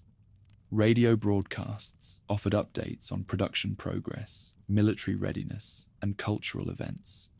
Foreign news, when mentioned, was framed through interpretations that stressed ideological contrast. This controlled environment left little room for independent understanding of the outside world, reinforcing the perception that external forces threatened the Republic's stability. Uncertainty grew when trading partners reduced shipments or altered agreements. Factories sometimes paused operations while waiting for materials that never arrived. Farms struggled in years when weather patterns shifted unexpectedly. Local committees developed contingency plans to ensure survival during these periods, storing food reserves and prioritizing distribution to vulnerable households. These measures demonstrated both the strengths and limitations of a system built around resilience rather than flexibility. Despite the weight of these circumstances, citizens found ways to maintain community bonds. Festivals continued in public squares, featuring performances by children and local art groups. Villagers gathered for group activities organized by neighborhood units. Families visited scenic areas during national holidays, though travel remained limited to approved destinations. These moments provided rare opportunities for rest and connection amid the demands of daily life. Economic pressures persisted through the 1980s, deepened by external circumstances beyond the government's control. Global markets shifted, support from traditional allies wavered. The international climate grew more complex, and the northern economy struggled to keep pace. Production targets remained ambitious, even when the resources needed to achieve them became scarce. Officials responded by reinforcing ideological campaigns and urging citizens to embrace national goals more fervently. By the close of this era, North Korea had solidified a path distinct from its southern counterpart. The Republic relied on centralized authority, widespread mobilization, and strict control to maintain its direction. Factories produced goods primarily for domestic use or limited trade. Farms operated under collective systems, and political life revolved around unwavering commitment to national unity. Isolation had become not just a circumstance, but a defining feature of the state's identity, shaping how its people lived, worked, and understood their place in the world. Factories across South Korea buzzed with activity when the decade of the 1990s arrived, but cracks beneath the surface soon emerged. Corporations that had expanded rapidly during earlier boom years struggled under the weight of ambitious loans. Markets moved unpredictably, and foreign investors reacted sharply to every sign of instability. Government officials studied fluctuating numbers with rising concern, aware that a financial crisis spreading across Asia could pull the Republic into turmoil. When the crash finally hit, stock prices collapsed, companies filed for bankruptcy, and workers faced layoffs on a scale the country had not seen since the years following the war. Crowds gathered outside shuttered workplaces, reading notices posted on locked doors. Families who had earned stable incomes found themselves scrambling to adjust. Savings evaporated. Plans for university, home purchases, and business ventures were postponed indefinitely. Leaders responded with sweeping reforms intended to steer the country toward economic resilience. Chaebol conglomerates were pressed to restructure, public spending was redirected, and new regulations reshaped banking practices. These measures demanded sacrifice, but they also ushered in an era that prioritized transparency, competitiveness, and global integration. As the economy stabilized, a cultural transformation gathered momentum. Korean dramas gained audiences abroad, carried overseas by broadcasters experimenting with new programming. Songs produced by emerging entertainment companies began to chart in neighboring countries. Films created by local directors earned awards at international festivals. These accomplishments sparked pride and curiosity among young people, who viewed the arts as a way to project the Republic's identity beyond its borders. Cafes, bookstores, and small venues, filled with aspiring artists eager to join the movement, reshaping the country's cultural presence. Technological innovation reinforced this shift. Internet cafes sprang up in alleyways near universities, filled with students who stayed late into the night, exploring a connected world. New companies specializing in software, mobile devices, and telecommunications expanded rapidly. Engineers and programmers entered the workforce in growing numbers, forming teams that would eventually develop products recognized across continents. City skylines reflected this modernization as glass towers rose beside older structures, symbolizing a republic moving from recovery to reinvention. Political life evolved alongside these changes. Citizens grew increasingly vocal about accountability, leading to reforms that broadened civil liberties and strengthened democratic institutions. Elections brought in leaders who pledged to reduce corruption, modernize governance, and deepen social safety nets. Student groups, civic organizations, and labor unions influenced debates on education reform, workers' rights, gender equality, and environmental policy. These movements revealed a population increasingly unwilling to accept opaque decision-making or unchecked authority. Generational differences became evident as young adults pursued aspirations that differed sharply from those of parents shaped by war and reconstruction. Many sought careers in creative industries, technology sectors, or global companies, rather than traditional paths. They adopted new cultural influences, engaged in international travel, and embraced evolving ideas about personal freedom. Conversations in cafes and university classrooms reflected a society grappling with how to balance rapid modernization with long-standing traditions. North of the Armistice Line, life followed a contrasting trajectory. Political authority remained centralized as leadership passed from one generation to the next. Within the ruling family, portraits, statues, and commemorative murals reinforced continuity between eras. Military parades in Pyongyang showcased ranks of soldiers marching in flawless formation, accompanied by columns of artillery and missile units rolling across wide boulevards. These events signaled not only strength, but also a message to the outside world. The Republic intended to defend its system without compromise. Economic conditions, however, grew increasingly strained. The collapse of the Soviet Union removed a reliable source of support at a moment when trade relationships were already narrow. Factories struggled to secure raw materials. Farms faced fertilizer shortages that stalled crop yields. Transportation networks required repairs that communities could not easily manage. During harsh years, families rationed meals, gathered firewood from surrounding hills, and adapted to prolonged blackouts. Children studied by candlelight, while adults stood in long lines for basic supplies.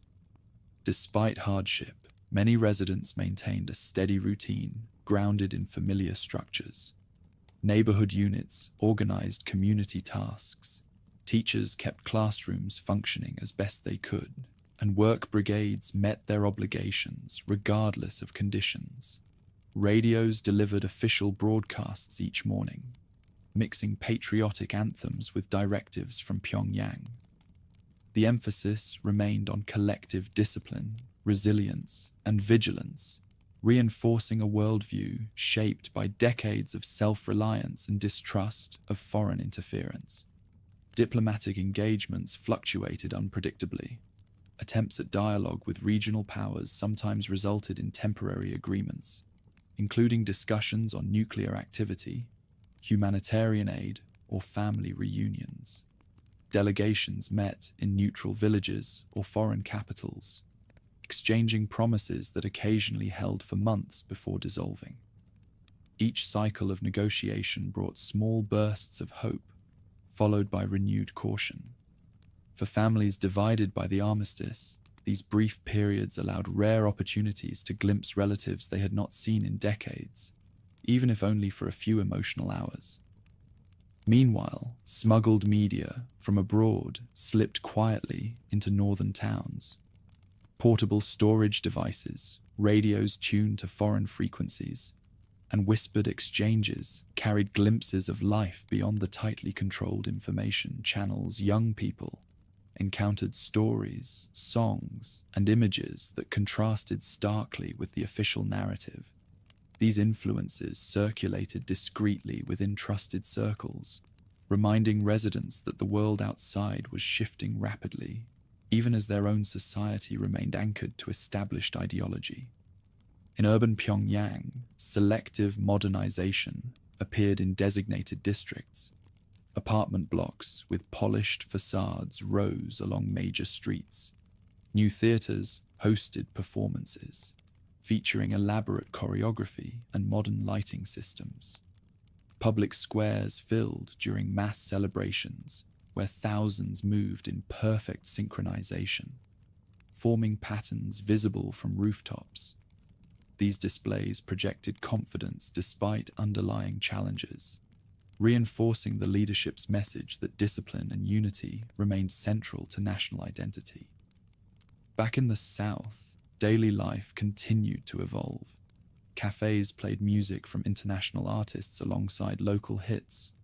Subways and highways carried commuters to offices in cutting-edge industries. Students competed fiercely for positions in universities, known for research and global partnerships. Families embraced digital technologies that reshaped communication, entertainment, and education. Smartphones became ubiquitous, influencing how people connected, worked, and expressed themselves. Tensions along the border, however, remained constant. Military units on both sides maintained rigorous training schedules. Patrols monitored activity across the demilitarized zone, watching for signs of movement or unexpected shifts. Occasional incidents, shelling, defections, or aerial violations forced both governments to respond swiftly. These flare-ups served as reminders that the conflict had never been resolved, only paused.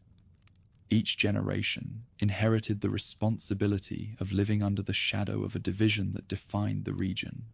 Efforts toward reconciliation rose and fell according to political winds. Some leaders pursued dialogue, proposing joint economic zones, family reunions, and cultural exchanges. Others prioritized deterrence, citing security concerns and ideological differences. South Korean citizens held varying opinions. Some favored engagement, others advocated caution. The debate highlighted a society still divided in its hopes for the peninsula's long-term future. Technology increasingly shaped these conversations. Social media platforms amplified opinions from across the political spectrum.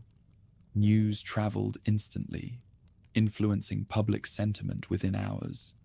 Younger generations discussed peace, identity, and reunification in ways distinct from those who had lived through war. At the same time, the presence of foreign troops in the south and the military first posture in the north ensured that geopolitics remained central to any vision of change. Despite uncertainty, many South Koreans continued to build lives marked by opportunity and cultural influence. Artists, entrepreneurs, scientists, and entertainers contributed to a global presence that few could have imagined. In the decades after the war, K-pop groups sold out concerts in distant capitals. Filmmakers won international awards, and technology firms shaped markets around the world. These achievements provided a sense of pride that contrasted sharply with the hardships endured earlier in the century. In the north, communities held fast to routines shaped by tradition, collective organization, and state direction. Daily resilience became a source of quiet strength. While limited contact with the outside world persisted, the population's adaptation to scarcity forged a distinct identity, one rooted in survival, discipline, and loyalty, to a system that defined every aspect of life. Today, the peninsula stands divided not only by fences and protocols, but by experiences, expectations, and worldviews shaped over generations.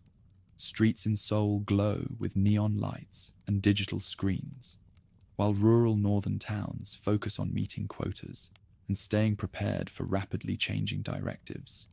Yet beneath the differences lies a shared origin, one homeland split by war, ideology, and the decisions of distant powers. Each side moves forward on its own path, navigating challenges shaped by history. One builds its future through global engagement, innovation, and democratic debate. The other reinforces continuity through discipline, planning, and controlled stability. The border between them remains one of the most fortified on Earth, yet families on both sides still imagine a day when movement across it might no longer require permission, negotiation, or risk. The modern era has not erased the past. It has extended it, reshaping the peninsula into two nations that reflect both the resilience of their people and the lasting impact of choices made during earlier turning points. And although their futures continue to unfold separately, the story of Korea remains intertwined, carried in the memories, aspirations, and shared history of millions who live with the legacy of a division that has endured far beyond its intended lifespan.